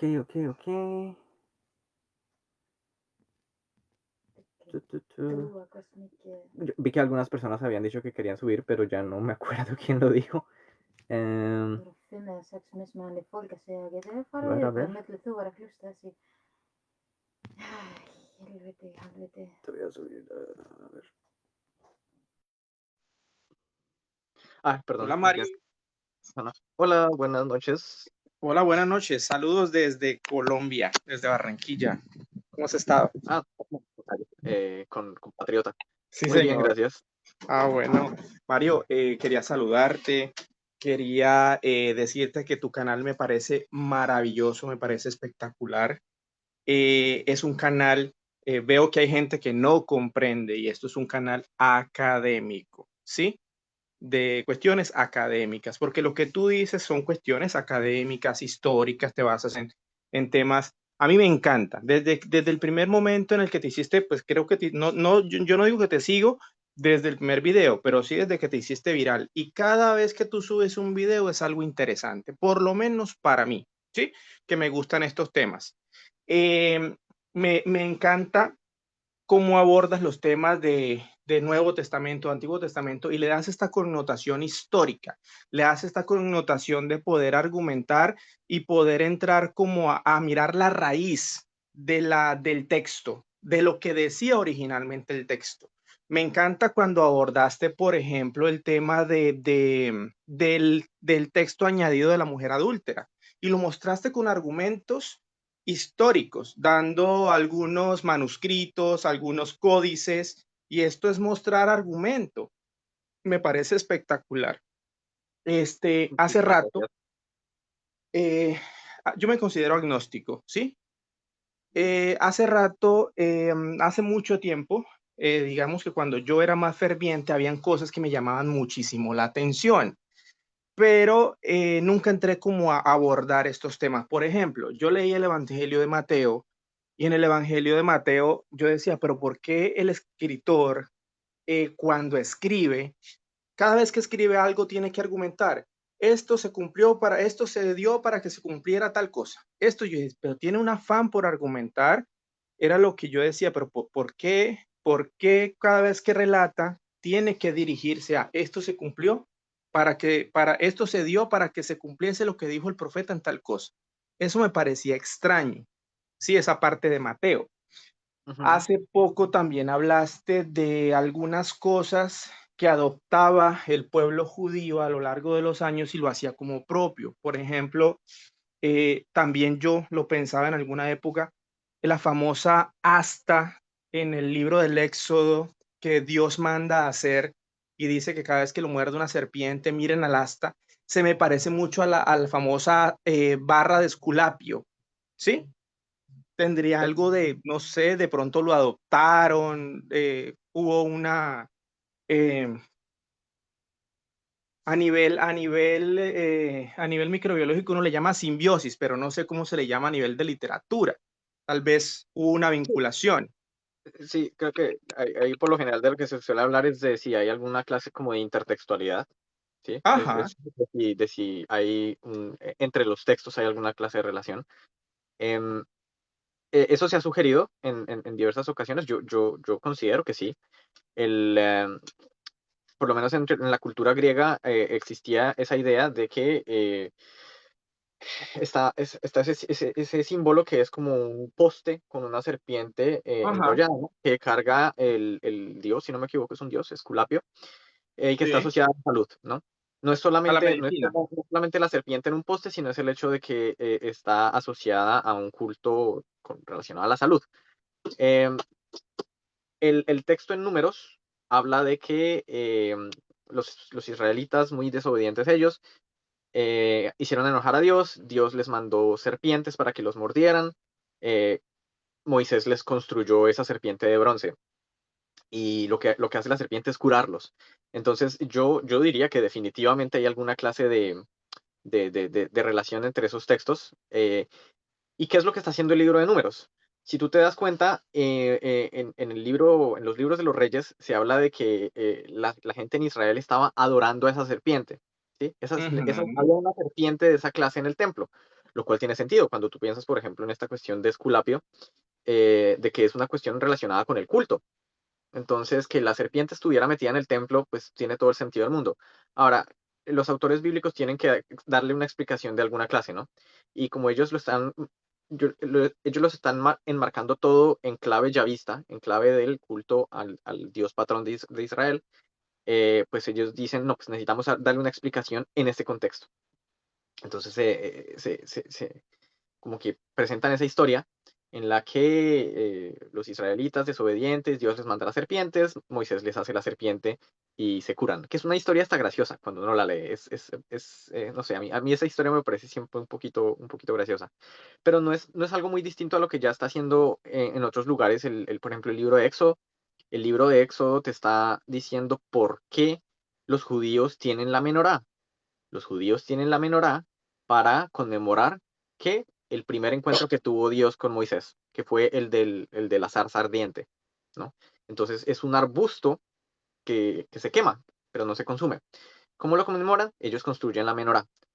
¿Ese es el origen de la menorá? Muy probablemente no. Es probable que la menorá estuviese relacionada con posiblemente el culto a algún otro dios, probablemente una diosa. A veces se habla de la diosa Asherah, lo que sea, que definitivamente era una diosa que tenía un culto relacionado con árboles y cosas de ese tipo. Entonces, cuando tú vas y lees buena parte del Pentateuco, todo el tiempo se está haciendo eso. Se están tomando elementos de la religión de Israel y se los está volviendo a presentar de otra manera, eh, que estén leídos con clave yavista, ¿no? Siempre en torno al Dios de Israel. Entonces, creo que es exactamente lo que está pasando en el caso de la serpiente de bronce. Total, Mario, bueno, aquí hay una persona escribe en el live que si no es Asclepio, yo creo que es como sinónimo, ¿verdad? Asclepio y Esculapio tienen que ser sinónimos, es casi lo mismo, ¿no? Bueno, puede que me equivoque, ¿no? Tal vez la estoy Pero pronunciando mal. yo creo que sí, porque igual, tanto hay, creo que es el mismo símbolo para el uno y para el otro. No en el momento no tengo claro el contexto, pero creo que deben ser algunos sinónimos. Griego, romano, tal vez, porque el uno adoptaba lo del uno y le cambiaba el nombre. Tal vez, tendría que revisar, pero creo que es lo mismo. Oye, Mario, mira, hay una cosa que me llama mucho la atención en el libro de Números. Creería que fue escrita por una misma persona, pero se contradice, Mario. Por ejemplo, en el libro de, yo no, a ver si de pronto pueda estar confundido, en ese mismo texto, o no sé si en otra parte de la Biblia, Dios prohíbe elaborar, creo que es en el mismo texto, Dios prohíbe elaborar imágenes. No, mentiras, es en el Éxodo, perdón. Dios prohíbe elaborar imágenes, pero eso está como unos capítulos más adelante. Pero al principio, Dios mismo da la orden de hacer una imagen de querubín estallado para hacer la tapa de la alianza, del arca de la alianza. Me parece contradictorio que en el mismo texto, el mismo escritor o autor diga, se prohíbe esto y en el mismo texto se haga lo mismo que se prohíbe. Por ejemplo, si ya el pueblo de Israel tiene la premisa no hagas, la misma historia que estamos abordando de la serpiente, pues es una figura hecha. Entonces, no sé allí culturalmente qué fue lo que pasó, pero hay una contradicción. Inclusive, para el judío, el hombre más sabio que existe sobre la tierra es Salomón. Y en el templo que edificó Salomón hay representaciones artísticas, creo que bordados sobre tela, como si fuesen especies de, gobelinos, algo, cortinas, de querubines, y creo que estaban tallados en las puertas y no sé dónde más. Me puedo estar equivocando, pero Bueno, veo esta. Sí, es así. sí, y de árboles de palma también aparecen. Bueno, entonces no entiendo esta contradicción entre no hagan y sí hagan, a veces en el mismo texto, otras veces en textos complementarios o textos del mismo canon de judío. Es algo que no puedo comprender. Creo que, Son, dime. ajá, sí, no, dime, habla tú. No, iba a decir que, digamos que el texto bíblico tiene, obviamente, lugares en los que hay contradicciones. No sé si eso es algo a lo que yo le llamaría una contradicción. Creo que lo que está pasando más ahí es que hay una prohibición en general de hacer imágenes, ¿cierto? Esa prohibición está encaminada a que la gente deje de hacer estatuillas o miniaturas o lo que sea que representen alguna clase de Dios o alguna clase de lo que sea que represente un culto que compita con el culto de Yahvé. En el seno del culto de Yahvé hay imágenes admitidas, ¿no? Hay imágenes permitidas. Entonces, eso es más o menos como cuando la Biblia dice que están prohibidos los agoreros y las brujas y la magia y todo ese tipo de cosas, pero Moisés va y tumba su bastón y se convierte en un cocodrilo. El texto no dice serpiente, dice algo más parecido a un cocodrilo. Y uno dice, pero ¿cuál es la diferencia? Porque eso es magia, ¿no? Ujú. Entonces, creo Trucos. que lo que está pasando ahí es que hay una diferencia entre el culto oficial, la religión oficial, y el culto que no es oficial. Entonces, O así sea, como, las creencias populares, eh, ¿no? pues, como creencias populares y básicamente cualquier cosa que no sea el culto a Yahvé. ¿sí? Ese es como el punto. Ellos están eliminando cualquier cosa que no sea el culto al Dios de Israel. Entonces, los profetas, por ejemplo, son permitidos porque trabajan con el templo o trabajan cercanos al templo, relativamente hablando, ¿sí? Son como el medio oficial permitido mediante el cual el Dios de ellos puede manifestarse a su pueblo. Eh, Eso de echar cuentas y eso que aparece ahí, que al fin y al cabo no estamos seguros de que era exactamente lo que hacían, bueno, aparentemente eso también se permitía. Bien, entonces pasa algo similar con esto de las imágenes. Entonces es como que están prohibidas las imágenes, excepto las imágenes que el culto de Yahvé admita. Bien, entonces cuando ellos están escribiendo el libro del Éxodo y bueno, todos esos textos, pues el arca ya existe. El arca ya es un Ajá. artefacto que Ujú, que existe, perdón. ujú. Y el arca tiene sus querubines, porque los querubines eran pues como esas bestias apotropaicas, ¿no? Su función era proteger, defender. em, Asimismo, el texto en algunos lugares habla de que los querubines están sentados en el trono de Dios, una cosa por el estilo. Entonces, pues son como imágenes que ya están asociadas al culto de Yahvé. Entonces, y aparentemente nadie está arrodillándose a esos querubines, ¿viste? Porque eran un elemento básico, arquitectónico y pictórico Decorativo. de los templos del mundo antiguo. Tú vas y miras en Babilonia, hay querubines, que son esos bichos alados de 3 metros que Ujú. tienen cabeza de león o cabeza humana, no sé, O las alas. cabeza humana. Ajá. Entonces, en tanto sea parte del culto oficial, pues como que no hay mucho problema con dejar que permanezca. El problema es cuando ya la cosa se convierte en el culto de alguna clase. Y ya tú ves en la literatura del Segundo Templo esas polémicas de muchos judíos en contra de, por ejemplo, del culto a los ángeles, ¿no? Les dicen, dejen de adorar a los ángeles, porque entonces la gente decía, bueno, ya estas imágenes están como establecidas, la imagen del mensajero de Dios, el ángel, pero el problema es cuando pasan de permitir eso a que la gente los esté adorando. Ahí ya es un problema. Pero en tanto sea parte del culto oficial, sin mucho más que eso, pues no hay ningún problema. Creo que es lo que está pasando ahí. Ok, perfecto.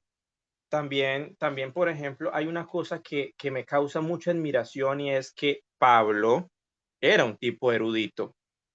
Creo, sin temor a equivocarme, que era un tipo políglota, hablaba varios idiomas, era un tipo muy culto.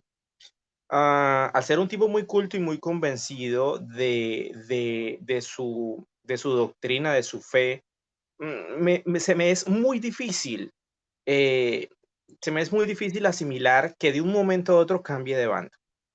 Ah, incluso creo que Pedro en los textos rivaliza con Pablo.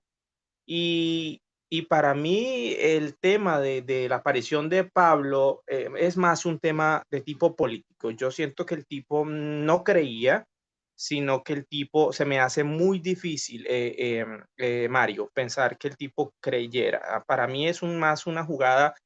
El tipo era muy sabio, muy erudito, muy, sí, convencido. Obviamente era creyente, creía en su fe, era judío, y para mí es muy difícil llegar a creer que el tipo cambia de bando de un momento a otro por una religión, por una secta básicamente desconocida. Es como si yo creyera en el momento en algo ya preestablecido, algo que tenga muchos años, y de momento aparece alguien que diga secta de Goku y yo voy a irme de un momento a otro para la secta. O sea, después de haber leído tanto, después de haber sido un tipo leído, viajado, se me hace muy extraño.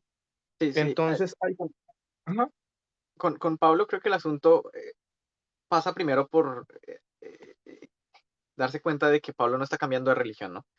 Eh, la mayoría de la gente, el cristiano promedio cree que Pablo se salió del judaísmo y se introdujo al cristianismo. Esa es una manera totalmente. un poquito errada de ver las cosas. Pablo tranquilamente en todos sus discursos en el libro de Hechos se la pasa diciendo yo soy judío, nacido de judíos, de la tribu de Benjamín, fariseo, algo que creo que la gente no procesa, pero que para mí no es una contradicción de ningún tipo. Pablo nace y muere fariseo. Pablo no dejó de ser fariseo porque fuera seguidor de Jesús.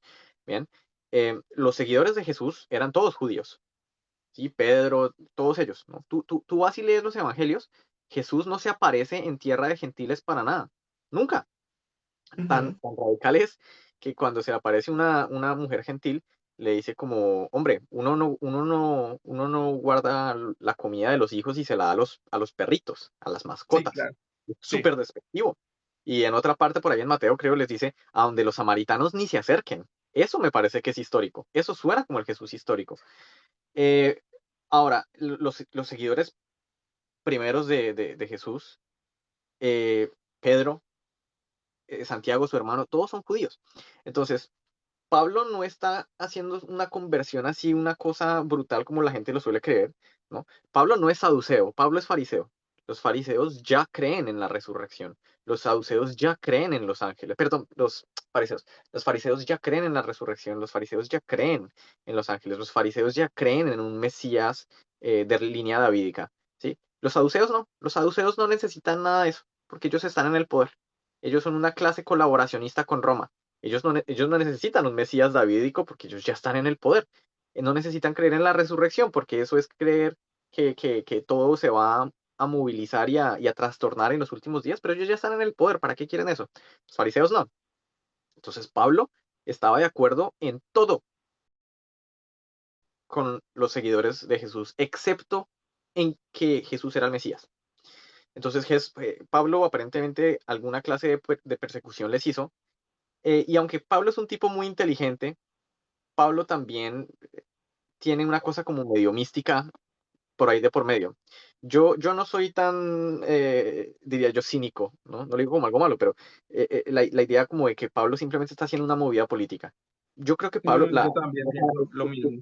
ese moverse de un bando a otro, ¿no? De Pero, una secta a otra, a mí sí me parece que es una cosa auténtica por parte de Pablo. pero ¿tú crees que intentando ganar qué? Eh, digamos, el asunto de que Pablo es un personaje absolutamente apocalíptico. Pablo, al igual que Jesús, ¿no? Cree que el mundo se va a acabar en 3 semanas, ¿no? Él en Primera Tesalonicenses les escribe a los de Tesalónica y les dice, hombre, yo sé que ya se empezaron a morir algunos en la congregación de ustedes, pero tranquilos, ¿no? Cuando llegue el Señor, ellos son los primeros en resucitar. Luego nosotros los que quedamos, ¿no? Vamos a ser transformados y vamos a ser arrancados al aire para vernos con el Señor Jesús. Pablo no es que esté haciendo, o sea, la gente cree como que Pablo está fundando una religión. Pablo no cree que el mundo va a durar tanto como para que se cree otra religión. Por eso en 1 Corintios 11, creo, les dice a todos como, hombre, si pueden dejar de tener sexo, pues dejen de tener sexo, dejen de hacer niños, no se casen. Pero si se tienen que casar, bueno, pues cásense, pero no es lo que yo les recomiendo. Les dice, yo quisiera que fueran como yo, ¿no? Que la que está Así casada es. fuera como la virgen, que el que está casado fuera como el que no está casado, porque para Pablo el mundo se va a acabar en cualquier momento. Entonces, Pablo alguna experiencia habrá tenido, considero yo, que él interpretó como una revelación de Jesús. Y para Pablo esa revelación importa en tanto que Jesús es un Mesías que inaugura la era escatológica con su muerte. Entonces, Pablo no habla de la vida de Jesús. Pablo no habla de María, Pablo no habla de que el nacimiento virgen, Pablo no habla de que la parábola del buen samaritano, nada.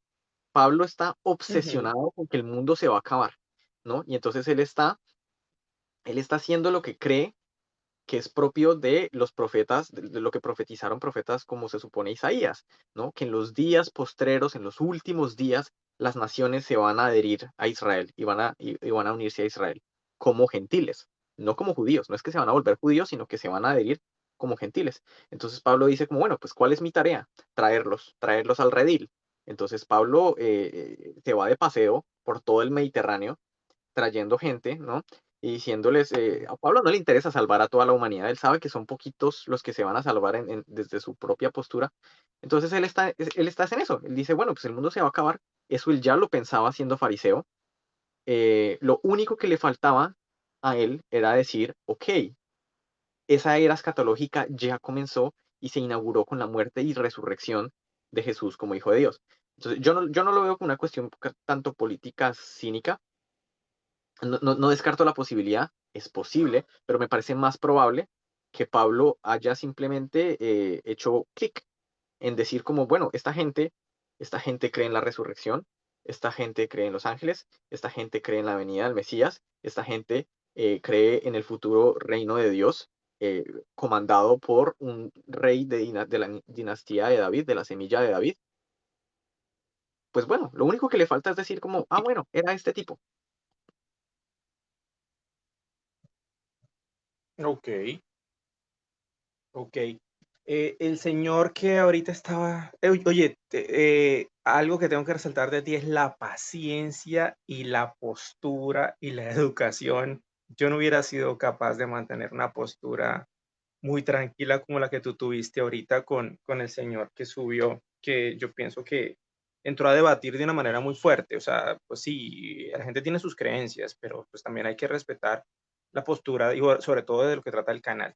Mira, él nombró el tema del Corán ahorita. eh, Hace poco nombró el Corán y pues yo no sé, yo tengo dos Corán. Yo compré dos Corán, compré uno de un autor español, que se llama, Dios mío, por aquí lo tengo, pero no sé si alcanzo a, no sé cómo se pronuncia, pero creo que el apellido es como muy algo así. Ok. Es un profesor, sí, no sé cómo se pronuncia, debe ser un apellido árabe. Eh, perdón. No, ¿está en español? No, sí, el Corán está en español, pero el señor creo que él es español de origen árabe y creo que le dicen es como doctor, creo que aquí se escribe, bueno, te lo voy a deletrear, Bahige, ese es su nombre y el apellido es Mulla. Y creo que Ok. es uno de los más acertados en la traducción del Corán árabe al español. Y él relata acá que el Corán es uno de los posibles libros menos adulterados. Ujú. Eh, y él dice que si llegase a suceder algo, creo que no, creo que en algunas páginas de ese libro dice que si llegase a suceder algo donde suprimiesen la fe y quemasen todos los libros, el único que sobreviviría es el Corán. ¿Pero por qué? Porque creo que está memorizado. Tú me contradices si me equivoco. Creo que la mayoría de la gente lo memoriza y esto hace que gran parte pues no se pierda. Quien puede memorizar de la hoja 1 a la hoja 2000, pues espectacular. Y creo que esto es una forma de guardar información muy importante. Eh, eh, a mí me encanta todo este tema de textos, de historia. Yo también hago videos y intento colocar cosas de obra de arte y de libros. Y ahora que este señor menciona el Corán, me llamó mucho la atención porque yo estoy leyendo precisamente sobre ese tema. Y pues aunque sé que no es base histórica, porque son 700 años después del nacimiento de Cristo, de lo que diga de Cristo, pues obviamente no va a tener relevancia por el tiempo tan largo de haber sido escrito 700 años después. Pero considero que sí puede ser uno de los posibles textos menos adulterados, pensaría yo. Aunque el escritor dice que pasar del árabe al español o a cualquier idioma, inclusive él dice que la mejor traducción siempre es al español, porque el español y el árabe tienen sus raíces allí unidas en algún punto. Pero él dice que de todas maneras, pasar del árabe a otro idioma siempre va a tener sus errores ¿cómo lo llamo, Mario? Cuando una palabra quiere decir algo y de pronto me equivoco y digo de otra manera, no sé, tú me corriges. Bueno, errores de traducción o problemas de ambigüedad o Sí, cosas por sí, el... sí, cosas así. Igual, pero digamos con el Corán, el Corán, que fue lo que le dije al señor que estaba antes, que creo que lo alebre Tomás, el Corán está mejor preservado definitivamente que la Biblia. En términos de lo Sí, que es el Corán que sirve como base para los musulmanes hoy en día, que se llama el texto de Uthman, que es un texto que se estandarizó, si yo no me equivoco, en el siglo octavo, puede que me equivoque. En todo caso, ese texto, sospecho yo, entre otras cosas, porque los musulmanes vivían en contacto con cristianos y judíos y existía todo ese problema de la transmisión del texto. ¿no? Esto ocurre cuando ya estamos entrando a la Edad Media, y ahí es cuando ya estas culturas se obsesionan con el concepto de transmisión escrita. Entonces, los musulmanes pues fueron extremadamente juiciosos a la hora de transmitir el texto, que si tú ves diferencias en manuscritos, pues suelen ser diferencias de forma más que de fondo, donde hay problemas en la demarcación de las vocales o cosas de ese tipo, pero son errores un poquito más chiquitos. Em, Eso por un lado. Lo que hay antes del Corán de Uthman, pues eso ya es otro asunto totalmente diferente, ¿no? Hay un texto que es el palimpsesto de Sana, creo que es de Sana, que lo tienen en Yemen, eh, que es un texto que se encontró hace algunos años, un palimpsesto es un texto antiguo en el que escribieron, y literalmente lo que hicieron luego fue escribirle encima, ¿sí? Entonces, el palimpsesto tú lo lees y tiene un Corán normal del que puedes escoger en cualquier librería hoy en día, pero cuando lo leyeron con como rayos infrarrojos o ultravioleta, una cosa por el estilo, se dieron cuenta que detrás de ese Corán había otro Corán, y ese Corán no se veía como el Corán de Uthman, y además era una versión muy antigua, ¿sí? Entonces ellos dijeron como, bueno, ok, ahí han salido un montón de teorías y formas de explicar eso. Entonces unos dicen como, bueno, efectivamente el texto había cambiado, ¿no? Hay variación, el texto no se preservaba igual. Hay musulmanes que dicen como que la tradición puede explicar eso perfectamente bien, porque se decía que una vez que los compañeros del profeta Mohammed eh, empezaron a transmitir el texto, estaban los códices de los acompañantes de Mohammed, que los había algunos diferentes, y al final fue uno el que se estandarizó. Y ellos dicen, bueno, pues ese es uno de esos Coranes de los códices de los acompañantes del profeta. Pues es posible. Y también es posible sencillamente que esa gente estuviese añadiendo y quitando y poniendo y editando el texto, pues todo lo que querían, ¿sí? Entonces, pues bueno, eso ya es un problema ahí. Pero del Corán de Uthman en adelante, la transmisión del texto ha sido bastante decente. Ahora, en términos de traducción, si alguien dice que la traducción del árabe al español es lo más fiel que puede haber, pues eso me parece que no tiene sentido, porque el árabe es una lengua afroasiática, una lengua semítica, el español es una lengua indoeuropea, hay mundos de distancia entre esas dos lenguas. Si compartimos algo el español y el árabe, pues son el río, el mar de palabras que el árabe hizo entrar Sí, al español sí, durante total, los 1000 años total. del califato de Al-Andalus. Pero, pero en realidad, pues la traducción al Eh, español eh, sufrirá de los eh, mismos problemas que cualquier otra traducción. ¿Cuántos? ¿1000 años el califato? O sea, tipo, qué sé yo, 9 siglos, 10 siglos, yo no, Oh, esas ok, cuestiones de historia de España no me las conozco también. ok, ok. Vale, perfecto. Entonces ahí de Eh, la traducción, pues las hay decentes, me imagino.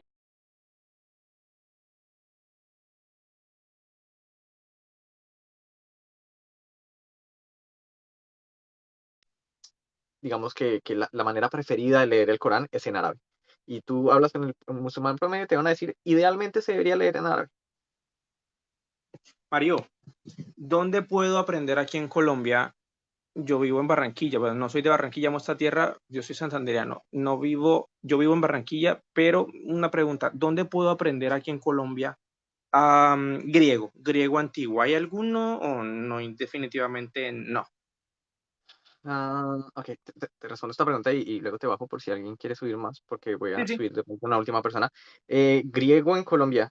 Bueno, uno puede buscar cursos en línea, ¿no? Yo, pues, no es que me paguen por hacerles propaganda ni nada, pero pues yo recomiendo Limud, que es un lugar en el que he tomado algunas de las clases relacionadas con cuestiones de la ¿Cómo, Biblia. cómo Se lo llama busco? Limud, es Limud. Ellos tienen cursos de hebreo básico, cursos de arameo básico, cursos de griego Oh, koiné súper. básico. Entonces, no es un mal lugar para empezar. Sé cuáles son los profesores y son gente muy, muy capacitada. Ya como tal en Colombia, no sé, o sea, yo el único lugar del que, bueno, no, el Instituto Caro y Cuervo creo que tiene cursos de griego. Pero Eh, eso es en Bogotá. sí, eso es en Bogotá. Pero bueno, siendo el Instituto Caro y Cuervo, pues de pronto tiene sedes en otros lados, ¿no? En la Universidad Nacional obviamente tiene cursos de griego.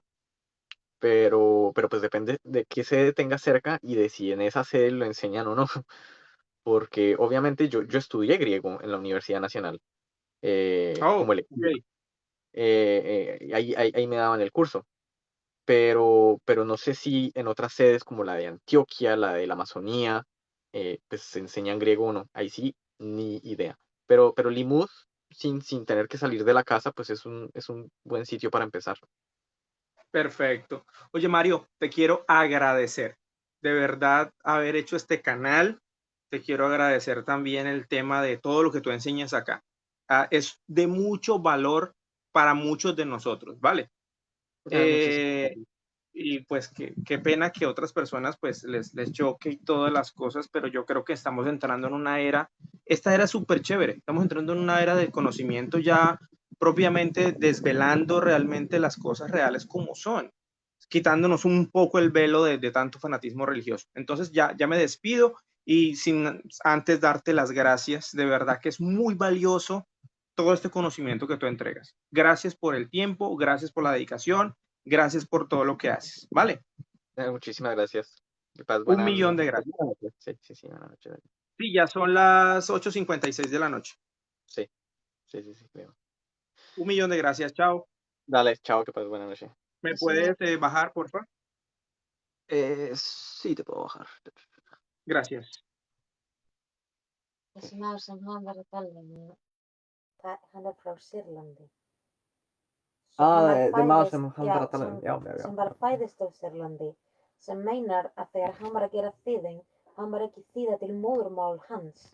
Og það er alltaf mistök þegar maður er að þýða frá til móðurmál sem er ekki þinna. Svo ef þú er bara arabísku mælandi, þú getur ekki þýða til spænska. Það nennir ekki að þú talar spænska. Þú er aldrei að fara að gefa 100% nema þú var fæðist á Spáni og kannski fæðist í báða London, en hann var ekki fæðist á Spáni, hann bara fæðist í Sýrlandi og hann var að þýða, hann var að búa mörgum árum á Spáni, en það er ekki saman sko, og þú getur gera mistök ef þú er ekki búin að læra eins og síðan þú var fæðist. Alguien escribió que estás invocando al diablo. No, estaba diciendo simplemente que el personaje que creo que estaba hablando es alguien que tradujo, que era hablante nativo del árabe al español, lo cual es un problema de entrada porque cuando uno va a traducir a una lengua, idealmente la lengua a la cual uno traduce tendría que ser la lengua nativa de uno. Porque yo, por ejemplo, hablo francés, pero yo no soy la persona más idónea para traducir libros al francés, entonces eso era más o menos lo que estaba diciendo. No es finés, es islandés. Ok. Puedo subir a una persona más, porque ya voy para 4 horas acá sentado. Y luego de eso ya me voy a dormir. Entonces, lo siento si no pude subir a todas las personas que querían subir. Intenté ahí subir a las más que pude. Les dije desde el comienzo del live que si querían subir y nadie decía que sí. Se demoraron una hora en empezar a subir. Entonces, no sé si hay alguien que todavía quiera subir. ¿Ah? Ok, tú querías. Bueno, perdón. Voy a dárselo a Hostan, no sé cómo se pronuncia. A ver, porque creo que sí habías pedido varias veces. Dice que... sí, ya.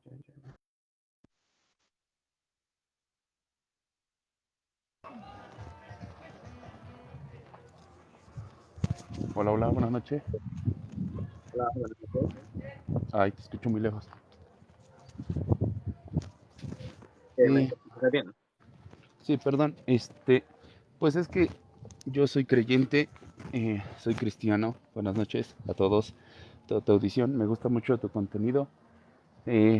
Hace rato por lo del muchacho que se subió y que estaba súper enojadísimo, que decía que haces dudar a las personas y eso. Y pues no es dentro de lo que se enseña en este canal. Y como lo dicen muchos seguidores tuyos y tú mismo, esto es académico. Y pues a mí cuando me empezaron a enseñar cosas de la Biblia, me dijeron precisamente eso, que leyera yo por qué, quién y para qué. Y entonces, pues cada que leo un libro me salen muchos por qué, muchos quiénes y muchos para qué, ¿no? Y sí, hay cosas que me confunden, que no entiendo. Y gracias a ti, a tus estudios, a lo que expresas, he comprendido un poco más. Me surgen dudas y pues ya en cuestiones de fe, pues yo me reafirmo, ¿no? Soy firme en lo que creo y comprendo igual tu postura y la respeto mucho y respeto mucho a los que están en tu comunidad. Ok, dale, gracias. Y pues más que pregunta era ese comentario de que pues si se vienen para acá a leer, a ver, que respeten y traten de comprender. Si no les gusta, pues simple y sencillamente que te dejen de ver y de seguir. Sí, igual, o sea, bueno, yo, es un tema que genera mucha Controversia, controversia. sí. Entonces, para mí es lo más natural que en algún momento surja alguien que va a estar molesto o que le va a ofender literalmente lo que sea que yo esté diciendo. Entonces, por eso cuando el personaje se puso en plan un poquito más como antagonizar, pues a mí no me Ajá. sorprendió, ¿no? Porque una cosa es, si ustedes conocen los canales de Adrián Chávez y de Gabriela, ay, el nombre de Gabriela, el apellido de Gabriela siempre se me olvida. Eh, yo entro a los lives de ellos y es una comuna hippie, ¿no? Es puro amor Ujú, y paz. Pero pues si sí. uno va a entrar a hablar de si el éxodo pasó o no pasó, pues obviamente que eso es algo que le va a incomodar a mucha gente. Ujú. No, y a mí lo que me han enseñado que Dios no es nada más amor y paz, porque pues también mandó al pueblo a sacrificar gente, mujeres, niños, y no dejar a nadie vivo. Y pues, como lo mencionabas hace rato, la desobediencia del pueblo surgía porque dejaban vivas a mujeres que eran pues, guapas o les gustaban y pues ya hacían revolturas de doctrinas y eso no agradaba. Sí, sí, sí, es un tema ahí medio Y complicado. todos esos detalles que muchas veces mencionas sobre Moisés, ese me intriga muchísimo. Cosas que haces comparaciones, como hace rato estaban hablando de la víbora de bronce, Ujú. también me lo enseñaron. Y hay muchas cosas de verdad que ahorita ya se me fueron las ideas. Como estaba yo trabajando, ahorita me salí, que no me vean. este, y se me fue la idea y pues bueno, hace ratito sí tenía muchas preguntas, pero muchas gracias por tu tiempo, por lo que educas y pues más que nada que es académico y esperamos pues seguir aprendiendo mucho de ti. Dale, dale. Igual en algún momento haré algún otro live y si tienes preguntas ahí, pues me imagino que puedes subir. Sí, sí, claro que sí, ahí te las guardo. Muchas gracias. Dale, dale. Pues buena noche. Bye igual. Ahí. Ah, es la ya. Cocodrilo, de ahí se inspiró la marca esa. Bueno, ok. Entonces yo voy a ir terminando por acá porque ya llevo sentado aquí 4 horas. Está haciendo mucho calor por acá.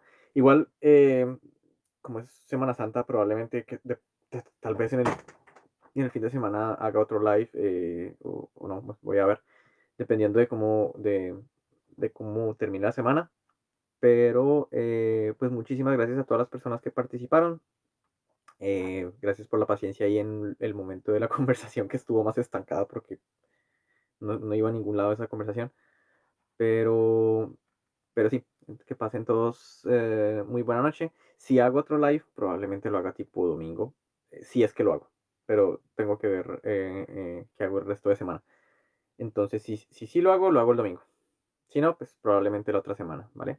Entonces, muchas gracias a todos. Gracias a todos. Que pasen muy buena noche.